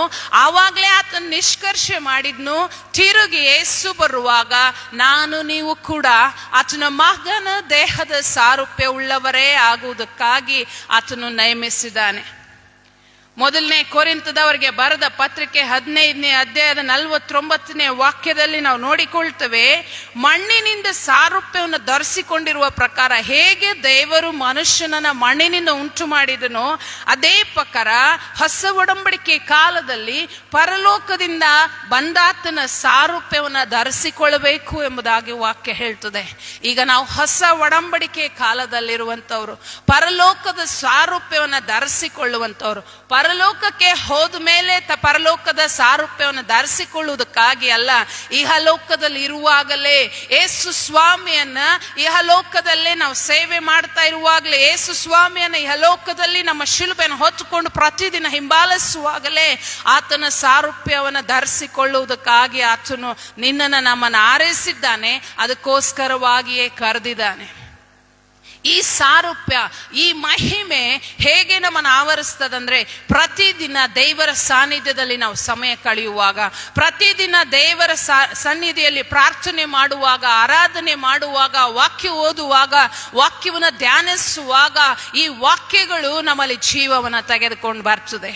ಅದಕ್ಕೆ ಯೇಸು ಸ್ವಾಮಿ ಹೇಳಿದ್ನು, ಮನುಷ್ಯರು ರೊಟ್ಟಿ ತಿಂದ ಮಾತ್ರದಿಂದ ಬದುಕುವುದಿಲ್ಲ, ದೇವರ ಬಾಯಿಂದ ಹೊರಡುವ ಪ್ರತಿಯೊಂದೊಂದು ಮಾತುಗಳಿಂದಲೂ ಬದುಕುವನೆಂಬುದಾಗಿ. ಈ ವಾಕ್ಯ ಜೀವವುಳ್ಳದ್ದು. ಈ ದೇವರ ವಾಕ್ಯ ನಮ್ಮ ದೇಹಕ್ಕೆ ಬಲವನ್ನ ತೆಗೆದುಕೊಂಡು ಬರುವಂಥದ್ದು. ಒಂದು ಮಹಿಮೆಯಿಂದ ಇನ್ನೊಂದು ಮಹಿಮೆಗೆ ಹೋಗುವುದಕ್ಕಾಗಿ ಈ ದೇವರ ವಾಕ್ಯ ನಮ್ಮನ್ನು ನಡೆಸುವಂಥದ್ದಾಗಿದೆ. ಈ ದೇವರ ವಾಕ್ಯ ನಮ್ಮ ಎಲುಬುಗಳಿಗೆ ಜೀವವು ಸಾರವೂ ಆಗಿದೆ ಎಂಬುದಾಗಿ ಜ್ಞಾನೋಕ್ತಿ ಪತ್ರಿಕೆಯಲ್ಲಿ ನಾವು ನೋಡಿಕೊಳ್ತೇವೆ. ಸಾಮಾನ್ಯವಾಗಿ ಯೇಸು ಸ್ವಾಮಿ ಶಿಲುಬೆ ಮೇಲೆ ಹೊತ್ತಿರುವುದನ್ನು 53ನೇ ಯೆಶಾಯನ ಪ್ರವಾದನೆ ಗ್ರಂಥದಲ್ಲಿ ನಾವು ಧ್ಯಾನ ಮಾಡ್ತೇವೆ. ಅಲ್ಲಿ ವಾಕ್ಯ ಹೀಗೆ ಹೇಳ್ತದೆ, ಆತನ ಬಾಸುಂಡೆಗಳಿಂದಲೇ ನಮಗೆ ಗುಣ ಉಂಟಾಯಿತು ಎಂಬುದಾಗಿ. ಹೌದು, ಆತನ ಬಾಸುಂಡೆಗಳಿಂದಲೇ, ಆತನ ಒಂದು ಬಲದಿಂದಲೇ, ಆತನು ನಮಗೋಸ್ಕರವಾಗಿ ಏನು ಗಾಯವನ್ನ ಪಟ್ಟನು, ಬಾಸುಂಡೆಗಳನ್ನು ಹೊಂದಿದನೋ ಅದೇ ಬಲದಿಂದ ಇವತ್ತು ನಾವು ಗುಣವಾಗಿದ್ದೇವೆ. ಆ ಶಿಲುಬೆ ಮೇಲೆ ಇರುವಂತ ಆತನ ಸನ್ನಿಧಿ, ಆತನ ಒಂದು ಬಿಡುಗಡೆ, ಸ್ವಸ್ಥತೆ ಕಾರ್ಯಗಳು ಈ ಹೊತ್ತು ಅದು ಜೀವಂತವಾಗಿದೆ. ನಾನು ಹೇಳಬೇಕಾಗಿರುವ ಪ್ರಾಮುಖ್ಯವಾದ ಸಂಗತಿ, ಯೇಸು ಸ್ವಾಮಿ ಮರಣವನ್ನ ಹೊಂದಿ ಅಲ್ಲೇ ಇರಲಿಲ್ಲ, ಆತನು ತಿರುಗಿ ಎದ್ದು ಬಂದಂತ ಕರ್ತನಾಗಿರುವುದರಿಂದ ಈ ಹೊತ್ತಿಗೂ ಆ ಬಾಸುಂಡೆಗಳ ಶಕ್ತಿ ಜೀವಂತವಾಗಿದೆ. ಆ ಒಂದು ಪುನರುತ್ಥಾನದ ಶಕ್ತಿ ಜೀವಂತವಾಗಿದೆ. ಆ ಒಂದು ಪುನರುತ್ಥಾನದ ಶಕ್ತಿ ನಮ್ಮ ನಿಮ್ಮೆಲ್ಲರ ದೇಹದೊಳಗೆ, ನಮ್ಮ ನಿಮ್ಮೆಲ್ಲರ ಕುಟುಂಬದೊಳಗೆ ಹೋಗಿ ಎಲ್ಲವನ್ನ ಸರಿ ಮಾಡುವಂತ ಪುನರುತ್ಥಾನದ ಶಕ್ತಿ ಈ ಹೊತ್ತು ಇದೆ. ಅದು ಯೇಸುವಿನ ನಾಮದಲ್ಲೇ ಇದೆ. ಅದಕ್ಕೆ ರೋಗಿಗಳು ಸ್ವಸ್ಥವಾಗುವಂಥದ್ದು ಯೇಸುವಿನ ನಾಮದಲ್ಲೇ, ದುರಾತ್ಮಗಳು ಬಿಟ್ಟು ಹೋಗುವಂಥದ್ದು ಯೇಸುವಿನ ನಾಮದಲ್ಲೇ. ಈ ಹೊತ್ತು ಆತನ ಶ್ರಮೆಯ ಧ್ಯಾನವನ್ನು, ಆತನ ಮರಣದ ಧ್ಯಾನವನ್ನು ನಾವು ಮಾಡುವಾಗ ಆ ಯೇಸುವಿನ ನಾಮ ನಮಗೆ ನಿಮ್ಮೆಲ್ಲರಿಗೂ ಬಿಡುಗಡೆನ ಕೊಡುವಂಥದ್ದು ಆ ಯೇಸುವಿನ ನಾಮದಲ್ಲೇ ಇವತ್ತು ನಾವೆಲ್ಲವನ್ನ ಕಂಡುಕೊಳ್ಳಿಕ್ಕೆ ಸಾಧ್ಯ. ಆ ಯೇಸುವಿನ ನಾಮ ಒಂದು ಮಹಿಮೆಯಿಂದ ಇನ್ನೊಂದು ಮಹಿಮೆಗೆ ನಮ್ಮನ್ನು ಕರೆದುಕೊಂಡು ಹೋಗ್ತದೆ. ಆ ಯೇಸುವಿನ ನಾಮ ಒಂದು ಹಂತದಿಂದ ಇನ್ನೊಂದು ಹಂತಕ್ಕೆ ನಮ್ಮನ್ನು ತೆಗೆದುಕೊಂಡು ಹೋಗ್ತದೆ. ಈ ಜೀವವುಳ್ಳ ದೇವರ ವಾಕ್ಯ ನಾವು ದಿನೇ ದಿನೇ ಅಂತರ್ಯದಲ್ಲಿ ನೂತನತೆಯನ್ನು ಹೊಂದಿಕೊಳ್ಳುವಂತೆ ಮಾಡುವಂತ ವಾಕ್ಯ ಇದಾಗಿದೆ. ಅದಕ್ಕೆ ಜ್ಞಾನೋಕ್ತಿ ಪುಸ್ತಕ 4ನೇ ಅಧ್ಯಾಯದ 22ನೇ ವಾಕ್ಯವನ್ನು ನಾವು ನೋಡಿಕೊಳ್ಳೋಣ. ಅಲ್ಲಿ ದೇವರ ವಾಕ್ಯ ನಮಗೇನಾಗಿದೆ ಎಂಬುದಾಗಿದೆ. 4ನೇ ಅಧ್ಯಾಯದ 22ನೇ ವಚನ, ಅವುಗಳನ್ನ ಹೊಂದುವವರಿಗೆ ಅವು ಜೀವವು, ದೇಹಕ್ಕೆಲ್ಲ ಅವೇ ಆರೋಗ್ಯವು ಎಂಬುದಾಗಿ. ಯೆಶಾಯನ 53ನೇ ಅಧ್ಯಾಯದಲ್ಲಿ ನಾವು ನೋಡಿಕೊಳ್ತೇವೆ, ಆತನ ಬಾಸುಂಡೆಯಿಂದ ನಮಗೆ ಗುಣವಾಗಿದೆ ಎಂಬುದಾಗಿ. ಈ ಹೊತ್ತು ಈ ವಾಕ್ಯಗಳನ್ನು ಹೊಂದಿಕೊಳ್ಳುವವರಿಗೆ ಅವು ಏನಾಗಿದೆ ಎಂಬುದಾಗಿ ನಾವು ನೋಡುವಾಗ ಅವು ಜೀವವು, ದೇಹಕ್ಕೆಲ್ಲ ಆರೋಗ್ಯವು ಎಂಬುದಾಗಿ. ಇವತ್ತು ನಾನು ನೀನು ಆರೋಗ್ಯವಾಗಿರ್ಬೇಕಂದ್ರೆ ಈಗಾಗಲೇ ಯೇಸು ಸ್ವಾಮಿ ಎಲ್ಲ ರೋಗಗಳನ್ನ, ಬೇನೆಗಳನ್ನ ಹೊತ್ತಿರುವುದರಿಂದ ಈ ವಾಕ್ಯ ನಮಗೆ ಆರೋಗ್ಯವನ್ನ ದಯಪಾಲಿಸುವಂಥದ್ದು. ಈ ವಾಕ್ಯ ನಮ್ಮ ಎಲುಬುಗಳಿಗೆ ಬಲವನ್ನ ತೆಗೆದುಕೊಂಡು ಬರುವಂಥದ್ದು. ಈ ವಾಕ್ಯ ನಮಗೆ ಬಿಡುಗಡೆಯನ್ನ ತೆಗೆದುಕೊಂಡು ಬರುವಂತದ್ದಾಗಿದೆ. ಅದರಿಂದ ನಾವು ಯಾವ ರೀತಿ ರೂಪಾಂತರ ಹೊಂದಿದ್ವಿ ಅಂದ್ರೆ, ದರ್ಪಣದಲ್ಲಿ ಈಗ ನಾವು ಯೇಸುವನ್ನ ನೋಡುವಂತೆ, ಕನ್ನಡಿಯಲ್ಲಿ ಯೇಸುವನ್ನು ನೋಡುವಂತೆ ಈಗ ಅದು ಮೊಬ್ಬಾಗಿ ಕಾಣಿಸ್ತದೆ. ಆದ್ರೆ ಯೇಸುವಿನ ಬರುವಿಕೆಯಲ್ಲಿ ಪ್ರತ್ಯಕ್ಷವಾಗಿ, ನೇರವಾಗಿ ನಾವು ಯೇಸುವನ್ನ ನಮ್ಮ ಕಣ್ಣಾರೆ ಕಾಣ್ಲಿಕ್ಕಿದ್ದೇವೆ. ಆಗ ಎಲ್ಲವೂ ಸಂಪೂರ್ಣವಾಗಿ ನೇರವಾಗಿ ನಾವು ಆತನನ್ನು ದೃಷ್ಟಿಸ್ಲಿಕ್ಕಿದ್ದೇವೆ. ಎಂತ ಮಹಾ ಸೌಭಾಗ್ಯವನ್ನ ದೇವರು ಆತನನ್ನ ನಂಬಿದಂತ ಮಕ್ಕಳಿಗೆ ಕೊಟ್ಟಿದ್ದಾನೆ. ಇವತ್ತು ನಾವು ಅಪೂರ್ಣವಾಗಿ ತಿಳಿದುಕೊಂಡಿದ್ದೇವೆ, ದೇವರು ನಮ್ಮನ್ನ ಸಂಪೂರ್ಣವಾಗಿ ತಿಳಿದುಕೊಂಡಿದ್ದಾನೆ. ಆದ್ರೆ ಯೇಸುವಿನ ಬರುವಿಕೆಯಲ್ಲಿ ನಾವು ಕೂಡ ಆತನನ್ನ ಸಂಪೂರ್ಣವಾಗಿ ತಿಳಿದುಕೊಳ್ಳುವಂತೆ, ಆತನನ್ನ ಸಂಪೂರ್ಣವಾಗಿ ಆತನನ್ನು ಎದುರು ನೋಡ್ಲಿಕ್ಕಾಗುವಂತೆ ಕರ್ತನಾತ್ಮನು ನನಗೆ ನಿಮಗೆ ಸಹಾಯ ಮಾಡ್ಲಿಕ್ಕಿದ್ದಾರೆ. ಆದ್ರಿಂದ ಈ ಒಂದು ಹೊಸ ಪರಲೋಕದ ಭಾವವನ್ನ ನಾವು ಧರಿಸಿಕೊಳ್ಬೇಕೆಂಬುದಾಗಿ ದೇವರ ವಾಕ್ಯದಲ್ಲಿ ನಾವು ನೋಡಿಕೊಳ್ತೇವೆ. ರೋಮಾಪುರದವರಿಗೆ ಬರೆದ ಪತ್ರಿಕೆ 12ನೇ ಅಧ್ಯಾಯದ 2ನೇ ವಚನದಲ್ಲಿ ನಾವು ನೋಡಿಕೊಳ್ತೇವೆ, ಇಹಲೋಕದ ನಡಾವಳಿಕೆಯನ್ನ ಅನುಸರಿಸದೆ ಪರಲೋಕ ಭಾವದವರಾಗಿರ್ರಿ ಎಂಬುದಾಗಿ ವಾಕ್ಯ ಹೇಳ್ತದೆ. ನಾವು ಇಹಲೋಕದ ನಡವಳಿಕೆಯನ್ನ ಅನುಸರಿಸುವುದಕ್ಕಾಗಿ, ಇಹಲೋಕ ಜೀವಿಸುವುದಕ್ಕಾಗಿ, ಇಹಲೋಕದವರು ಮಾಡುವಂತ ಕಾರ್ಯಗಳನ್ನೇ ಮಾಡುವುದಕ್ಕಾಗಿ ಕರೆಯಲ್ಪಟ್ಟವರಲ್ಲ. ನಾವು ಪರಲೋಕದ ಸಂಗತಿಗಳನ್ನ ಭೂಲೋಕದಲ್ಲಿ ಯೇಸು ಸ್ವಾಮಿ ಪುನರುತ್ಥಾನ ಶಕ್ತಿಯ ಮೂಲಕ ಪ್ರದರ್ಶಿಸುವುದಕ್ಕಾಗಿ ಕರೆಯಲ್ಪಟ್ಟವರು. ಯೇಸು ಸ್ವಾಮಿ ಮಾಡಿದಂತ ಕಾರ್ಯಗಳನ್ನು ಇಹಲೋಕದಲ್ಲಿ ಮಾಡುವುದಕ್ಕಾಗಿ ಕರೆಯಲ್ಪಟ್ಟವರು. ದೇವರ ವಾಕ್ಯದಲ್ಲಿ ನಾವು ನೋಡಿಕೊಳ್ತೇವೆ, ನೀನು ನಂಬುವುದಾದ್ರೆ ನನಗಿಂತ ಮಹತ್ತಾದ ಕಾರ್ಯಗಳನ್ನು ಮಾಡುತ್ತೀ ಎಂಬುದಾಗಿ ಯೇಸು ಸ್ವಾಮಿ ಲೋಕದಲ್ಲಿ ಹೇಳಿದನ್ನ ನಾವು ನೋಡಿಕೊಳ್ತೇವೆ. ಆದ್ರಿಂದ ನಾವು ಇಹಲೋಕದ ನಡವಳಿಕೆಯನ್ನು ಅನುಸರಿಸದೆ, ಇಹಲೋಕದ ಯೋಚನೆಗಳಲ್ಲಿ ಬಿದ್ದು ಹೋಗದೆ, ಪರಲೋಕದ ಭಾವಕ್ಕನುಸಾರವಾಗಿ, ಪರಲೋಕದ ವಾಕ್ಯಕ್ಕನುಸಾರವಾಗಿ ನಾವು ಜೀವಿಸುವುದಕ್ಕೆ ನಾವು ಪ್ರಯತ್ನ ಪಡೋಣ. ತೀತನ ಬರೆದ ಪತ್ರಿಕೆ 3ನೇ ಅಧ್ಯಾಯದ 5ನೇ ವಾಕ್ಯದಲ್ಲಿ ನಾವು ನೋಡಿಕೊಳ್ತೇವೆ, ಪರಿಶುದ್ಧಾತ್ಮನ ಮೂಲಕವಾಗಿ ನಮ್ಮಲ್ಲಿ ನೂತನ ಸ್ವಭಾವವನ್ನು ಉಂಟು ಮಾಡುವುದರ ಮೂಲಕವಾಗಿ ಆತನು ನಮ್ಮನ್ನು ರಕ್ಷಿಸಿದನು. ಯಾವಾಗ ಯೇಸುವನ್ನ ನಾವು ನಂಬಿದೆವೋ ಅವಾಗಲೇ ನಮಗೆ ನೂತನ ಸ್ವಭಾವ ಕೊಡಲ್ಪಟ್ಟಿತ್ತು. ಅದಕ್ಕೆ ವಾಕ್ಯ ಹೇಳ್ತದೆ, ಈಗೋ ಪೂರ್ವ ಸ್ಥಿತಿ ಹೋಗಿ ಎಲ್ಲ ನೂತನವಾಯಿತು ಎಂಬುದಾಗಿ. ಇವತ್ತು ನೂತನ ಸ್ವಭಾವದಲ್ಲಿ ನಾವು ಇರುವುದಕ್ಕಾಗಿ ಆತನು ನಮ್ಮನ್ನ ಕರೆದು ಸ್ಥಾಪಿಸಿ ನಿಲ್ಲಿಸಿದ್ದಾನೆ. ಎಫೆಸದವರಿಗೆ ಬರೆದ ಪತ್ರಿಕೆ 4ನೇ ಅಧ್ಯಾಯದ 23ನೇ ವಾಕ್ಯದಲ್ಲಿ ನಾವು ನೋಡ್ತೇವೆ, ಅಂತರ್ಯದಲ್ಲಿ ಹೊಸಬರಾಗಿ ನೂತನ ಸ್ವಭಾವವನ್ನು ಧರಿಸಿಕೊಳ್ಳ್ರಿ ಎಂಬುದಾಗಿ. ಅದೇ ಪರಲೋಕದ ನೂತನ ಸ್ವಭಾವವನ್ನ ನಾವು ಧರಿಸುವುದಕ್ಕಾಗಿ ಆತನು ನಮ್ಮನ್ನ ಕರೆದಿದ್ದಾನೆ. ಕೊಲೆಸದವರಿಗೆ ಬರೆದ ಪತ್ರಿಕೆ 3ನೇ ಅಧ್ಯಾಯದ 10ನೇ ವಾಕ್ಯದಲ್ಲಿ ನಾವು ನೋಡಿಕೊಳ್ತೇವೆ, ದಿನೇ ದಿನೇ ನೂತನವಾಗುತ್ತಾ ಪೂರ್ಣ ಜ್ಞಾನವನ್ನ ಉಂಟು ಮಾಡುತ್ತದೆ ಎಂಬುದಾಗಿ. ನಾನು ಹೇಳಿದೆ, ಯೇಸು ಸ್ವಾಮಿ ಬರುವಾಗ, ಆತನನ್ನು ಎದುರುಗೊಳ್ಳುವಾಗ ನಾವು ಕೂಡ ಪೂರ್ಣ ಜ್ಞಾನವನ್ನ ಆತನ ವಿಷಯದಲ್ಲಿ ಹೊಂದಿಕೊಳ್ಳುವವರಾಗಿದ್ದೇವೆ. ಈ ಕೊಲೆಸದವರಿಗೆ ಬರೆದ ಪತ್ರಿಕೆ 3ನೇ ಅಧ್ಯಾಯದ 10ನೇ ವಾಕ್ಯವನ್ನು ನಾವು ಧ್ಯಾನ ಮಾಡುವಾಗ ಅಲ್ಲಿ ನಾವು ನೋಡ್ತೇವೆ, ನಮ್ಮ ಕಣ್ಣುಗಳ ಆತನನ್ನು ದೃಷ್ಟಿಸುವಾಗ ಸಂಪೂರ್ಣವಾಗಿ ನಾವು ಆತನನ್ನು ತಿಳಿದುಕೊಳ್ಳಿಕ್ಕಿದ್ದೇವೆ ಎಂಬುದಾಗಿ. ಆತನು ಒಂದು ಮಹಿಮೆಯಿಂದ ಇನ್ನೊಂದು ಮಹಿಮೆಗೆ ಇಹಲೋಕದಲ್ಲಿ ನಾವು ಜೀವಿಸುವಾಗಲೇ ನಮ್ಮನ್ನ ತನ್ನ ಮಹಿಮೆಗೆ ಸೇರಿಸಿಕೊಳ್ಳುವಂತ ಕರ್ತನಾಗಿದ್ದಾನೆ. ಇಹಲೋಕ ಯಾತ್ರೆಯನ್ನ ನಾವು ಮುಗಿಸಿ ಹೋಗಿದ್ರೆ ನಾವು ಆತನನ್ನ ಬೇರೆ ರೀತಿಯಲ್ಲಿ ಎದುರು ನೋಡ್ತೇವೆ. ಒಂದು ವೇಳೆ ಇವತ್ತು ನಾವು ಜೀವಂತವಾಗಿರುವಾಗಲೇ ಇದೇ ಕ್ಷಣದಲ್ಲಿ ಯೇಸು ಸ್ವಾಮಿ ಬರುವುದಾಗಿದ್ರೆ ನಾವು ಹೇಗೆ ಆತನನ್ನ ಎದುರು ನೋಡ್ಲಿಕ್ಕಿದ್ದೇವೆ? ಆತನ ಸಾರೂಪ್ಯವನ್ನು ಧರಿಸಿಕೊಂಡವರಾಗಿ, ಒಂದು ಮಹಿಮೆಯಿಂದ ಇನ್ನೊಂದು ಮಹಿಮೆಗೆ ಸೇರಿಸಲ್ಪಟ್ಟವರಾಗಿ ನಾವು ಮುಖಾಮುಖಿಯಾಗಿ ನೇರವಾಗಿ ಆತನನ್ನು ನಾವು ನೋಡ್ಲಿಕ್ಕಿದ್ದೇವೆ. 1ನೇ ಕೊರಿಂಥ ಅಧ್ಯಾಯದ 13ನೇ ಅಧ್ಯಾಯದ 12ನೇ ವಚನದಲ್ಲಿ ನಾವು ನೋಡ್ತೇವೆ, ಮೊದಲು ಮೊಬ್ಬಾಗಿ ಕಾಣಿಸ್ತದೆ, ಆದರೆ ಕ್ರಿಸ್ತನ ಬರುವಿಕೆಯಲ್ಲಿ ಮುಖಾಮುಖಿಯಾಗಿ ನಾವು ಆತನನ್ನು ನೋಡ್ಲಿಕ್ಕಿದ್ದೇವೆ. ಜ್ಞಾನೋಕ್ತಿ ಪುಸ್ತಕ 4ನೇ ಅಧ್ಯಾಯದ 18ನೇ ವಾಕ್ಯದಲ್ಲಿ ನಾವು ನೋಡಿಕೊಳ್ತೇವೆ, ದೇವರನ್ನ ಪ್ರೀತಿಸುವವರು ಆ ಬೆಳಕಿನ ಹಾದಿಯಲ್ಲಿ ನಡೆಯುವರು, ಒಂದು ಹಂತದಿಂದ ಒಂದು ಮಹಿಮೆಯಿಂದ ಇನ್ನೊಂದು ಮಹಿಮೆಗೆ ನಡೆಸಲ್ಪಡುವರು ಎಂಬುದಾಗಿ. ಇವತ್ತು ನಾವೆಲ್ಲಿದ್ದೇವೆ ಎಂಬುದಾಗಿ ನಾವು ಯೋಚನೆ ಮಾಡೋಣ. 2ನೇ ಕೊರಿಂಥದ ಬರೆದವರಿಗೆ ಬರೆದ ಪತ್ರಿಕೆ 3ನೇ ಅಧ್ಯಾಯದ 18ನೇ ವಾಕ್ಯ ನಮ್ಮ ಜೀವಿತದಲ್ಲಿ ನೆರವೇರ್ತಾ ಇದೆಯಾ ಎಂಬುದಾಗಿ ನಾವು ಯೋಚನೆ ಮಾಡಿಕೊಳ್ಳೋಣ. ನಾವೆಲ್ಲರೂ ಮುಸುಕು ತೆಗೆದಿರುವ ಮುಖದ ಕರ್ತನ ಪ್ರಭಾವವನ್ನು ದರ್ಪಣದಲ್ಲಿ ಕಾಣಿಸುತ್ತದೋ ಎಂಬಂತೆ ದೃಷ್ಟಿಸುವವರಾಗಿದ್ದೇವೆ. ಪ್ರಭಾವದಿಂದ ಅಧಿಕ ಪ್ರಭಾವಕ್ಕೆ ಹೋಗುತ್ತಾ ಆ ಪ್ರಭಾವದ ಸಾರೂಪ್ಯ ಉಳ್ಳವರೇ ಆಗುತ್ತೇವೆ ಎಂಬುದಾಗಿ. ಇವತ್ತು ಆ ಪ್ರಭಾವದ ಸಾರೂಪ್ಯ ಉಳ್ಳವರು ನಾನು ನೀನು ಆಗ್ತಾ ಇದ್ದೀವಾ ಎಂಬುದಾಗಿ ಯೋಚನೆ ಮಾಡೋಣ. ನಾವು ಬಹಳ ಸರಳವಾಗಿ ತೆಗೆದುಕೊಳ್ತೇವೆ, ಯೇಸು ಸ್ವಾಮಿ ಬರ್ತಾನೆ, ಎಲ್ಲರೂ ಹೇಳ್ತೇವೆ ಬರ್ತಾನೆ ಬರ್ತಾನೆ ಎಂಬುದಾಗಿ. ಆದ್ರೆ ನಿಜವಾಗ್ಲೂ ಆತ್ಮೀಯ ರೀತಿಯಲ್ಲಿ ಆತನ ಬರುವಿಕೆಯನ್ನು ಎದುರಿಸೋದಕ್ಕೆ ನಾವು ಸಿದ್ಧರಾಗಿದ್ದೇವಾ ಎಂಬುದಾಗಿ ನಾವು ತಿಳ್ಕೊಳ್ಬೇಕಾಗಿರುವಂತ ವಿಷಯ. ನಾವು ಶ್ರಮ ದಿನಗಳ ಧ್ಯಾನ ಮಾಡ್ತಾ ಇದ್ದೇವೆ, ಇದರ ಧ್ಯಾನದೊಟ್ಟಿಗೆ ತಿರುಗಿ ಆತನು ಬರ್ಲಿಕ್ಕಿದ್ದಾನೆ, ಆತನನ್ನು ಎದುರು ನೋಡ್ಲಿಕ್ಕಿದ್ದೇವೆ, ನಾವು ಸಿದ್ಧರಾಗಿದ್ದೇವಾ ಎಂಬುದಾಗಿ ನಾವು ಯೋಚನೆ ಮಾಡೋಣ. ಈ ಸಮಯದಲ್ಲಿ ನಮ್ಮ ಕಣ್ಣುಗಳನ್ನು ಮುಚ್ಚಿಕೊಂಡು ದೇವರ ಸನ್ನಿಧಾನದಲ್ಲಿ ನಾವು ವಿವೇಚಿಸಿಕೊಳ್ಳೋಣ. ಸ್ವಾಮಿ, ಇವತ್ತು ನಾವು ಒಂದು ಹಂತದಿಂದ ಇನ್ನೊಂದು ಹಂತಕ್ಕೆ ಆತ್ಮೀಕವಾಗಿ ಹೋಗ್ತಾ ಇದ್ದೀವಾ? ಒಂದು ಪ್ರಭಾವದಿಂದ ಇನ್ನೊಂದು ಪ್ರಭಾವಕ್ಕೆ ಈಗಾಗಲೇ ನಾವು ಸೇರಿಸಲ್ಪಡ್ತಾ ಇದ್ದೀವಾ? ಅಥವಾ ಈ ಹಲೋಕದ ಚಿತ್ತಕ್ಕನುಸಾರವಾಗಿ, ಈ ಹಲೋಕದ ನಡವಳಿಕೆಯನ್ನು ಅನುಸಾರವಾಗಿ ನಾವು ಅದೇ ರೀತಿಯಾಗಿದ್ದೇವಾ? ನಮ್ಮನ್ನು ನಾವು ಪರೀಕ್ಷೆ ಮಾಡಿಕೊಳ್ಳೋಣ.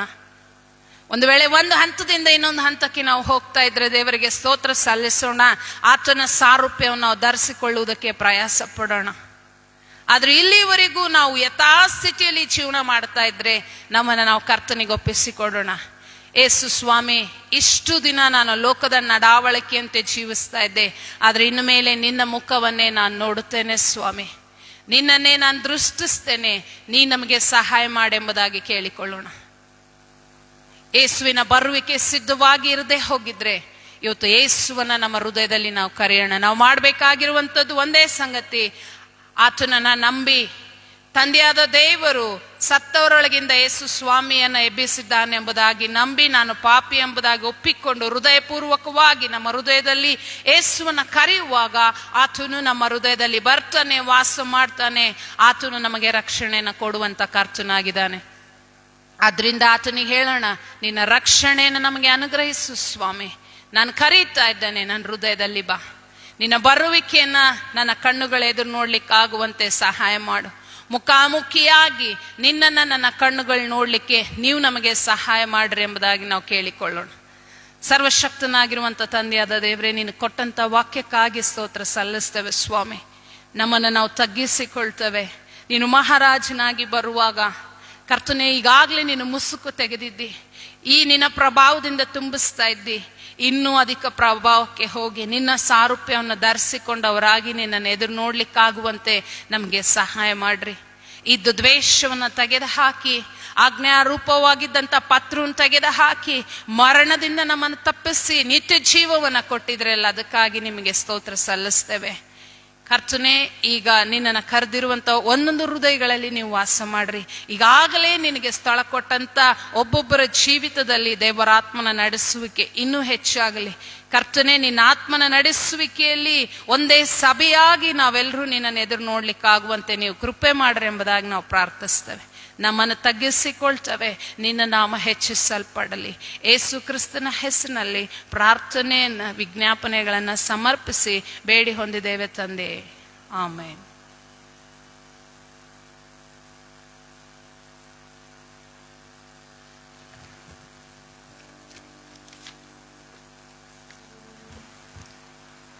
ಕೊನೆಯದಾಗಿ ಹಾಡುವಂಥ ಸಂಗೀತಗಳಲ್ಲಿ 149ನೇ ಸಂಗೀತದ 1 ಮತ್ತು 2ನೇ ಚರಣವನ್ನು ಹಾಡಿಕೊಳ್ಳೋಣ.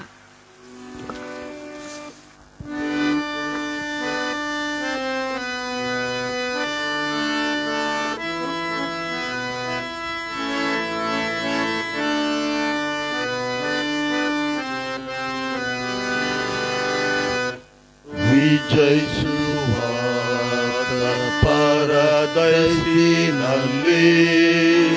ಪ್ರವೇಶ ಮಾಡಿ ಅಡ್ಡಿಯಿಲ್ಲದೆ ಆಜೀವವೃಕ್ಷ ಫಲ ತಿನ್ನುವಲ್ಲಿ ಸದಾ ಸಂತೃಪ್ತನಾನಲ್ಲವೇ.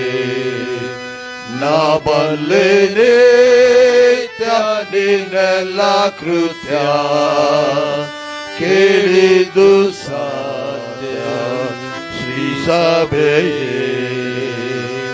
ನಾ ಬಲ್ಲೆನೆ ನಿನ್ನೆಲ್ಲ ಕೃತ್ಯ ಕೇಳಿದು ಸತ್ಯ ಶ್ರೀ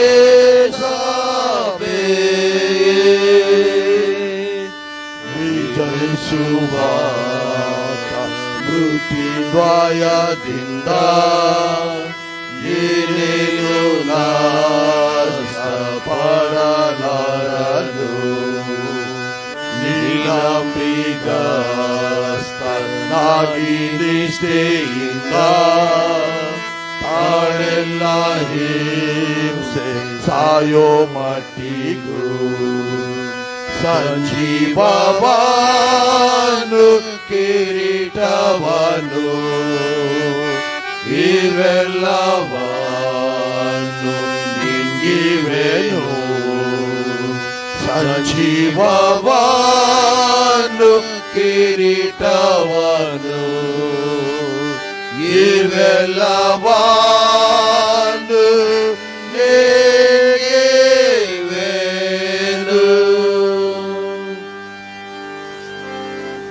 ಕರ್ತನು ಕಲಿಸಿಕೊಟ್ಟ ಪ್ರಾರ್ಥನೆಯನ್ನು ಪದ್ಯ ರೂಪದಲ್ಲಿ ಅರಿಕೆ ಮಾಡಿಕೊಳ್ಳೋಣ. ನಂತರ ಶ್ರೀಮತಿ ಆಶಾಲತಾ ಗೋಕಾವ್ಯವರು ನಮ್ಮನ್ನು ಅಂತ್ಯಾಶ್ವದಲ್ಲಿ ನಡೆಸಿಕೊಡಬೇಕಾಗಿ ಕೇಳಿಕೊಳ್ಳುತ್ತೇನೆ.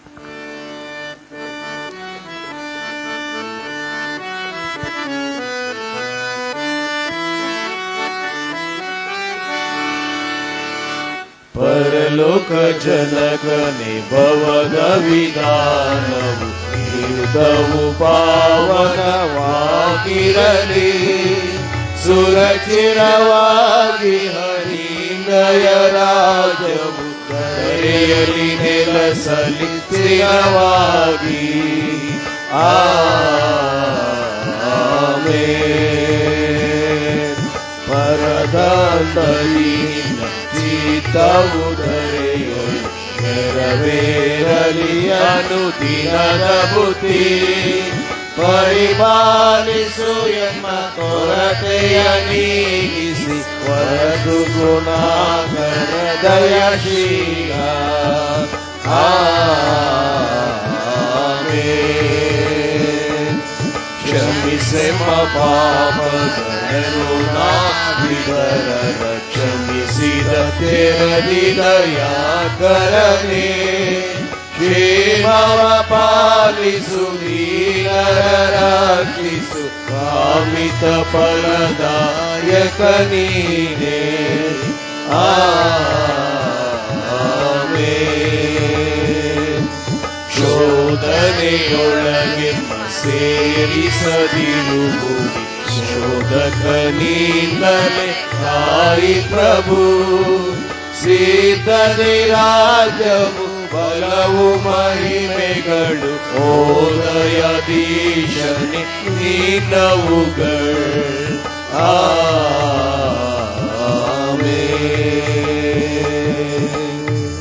ನಾವೆಲ್ಲರೂ ಕರ್ತನ ಆಶೀರ್ವಾದವನ್ನು ಹೊಂದಿಕೊಳ್ಳೋಣ.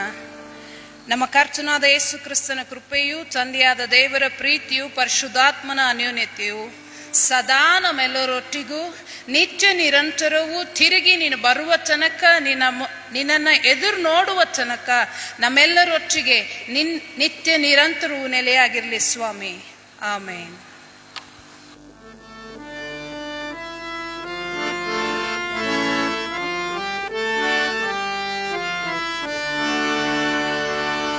ಜಪಕಾಲ ತೀರಿದೀಗ ವಾಕ್ಯ ಕೇಳಿಕೊಂಡೆವು, ನಿನ್ನ ಆಶೀರ್ವಾದ ತುಂಬ ದಯಾ ಪಾಲಿಸು. ದೈವ ಜ್ಞಾನ ವಾಕ್ಯ ಧ್ಯಾನ, ವಾಕ್ಯ ಧ್ಯಾನ ಎಲ್ಲರಲ್ಲಿ ಹುಟ್ಟಿಸು, ಎಲ್ಲರಲ್ಲಿ ಹುಟ್ಟಿಸು. ಶುಭ ಸಮಾಚಾರಕ್ಕಾಗಿ ನಿನಗೆಂದು ಸ್ತೋತ್ರವು, ನಮ್ಮಲಾದು ನಿತ್ಯವಾಗಿ ಫಲಕೋಣ ಮಾಡಿಸು.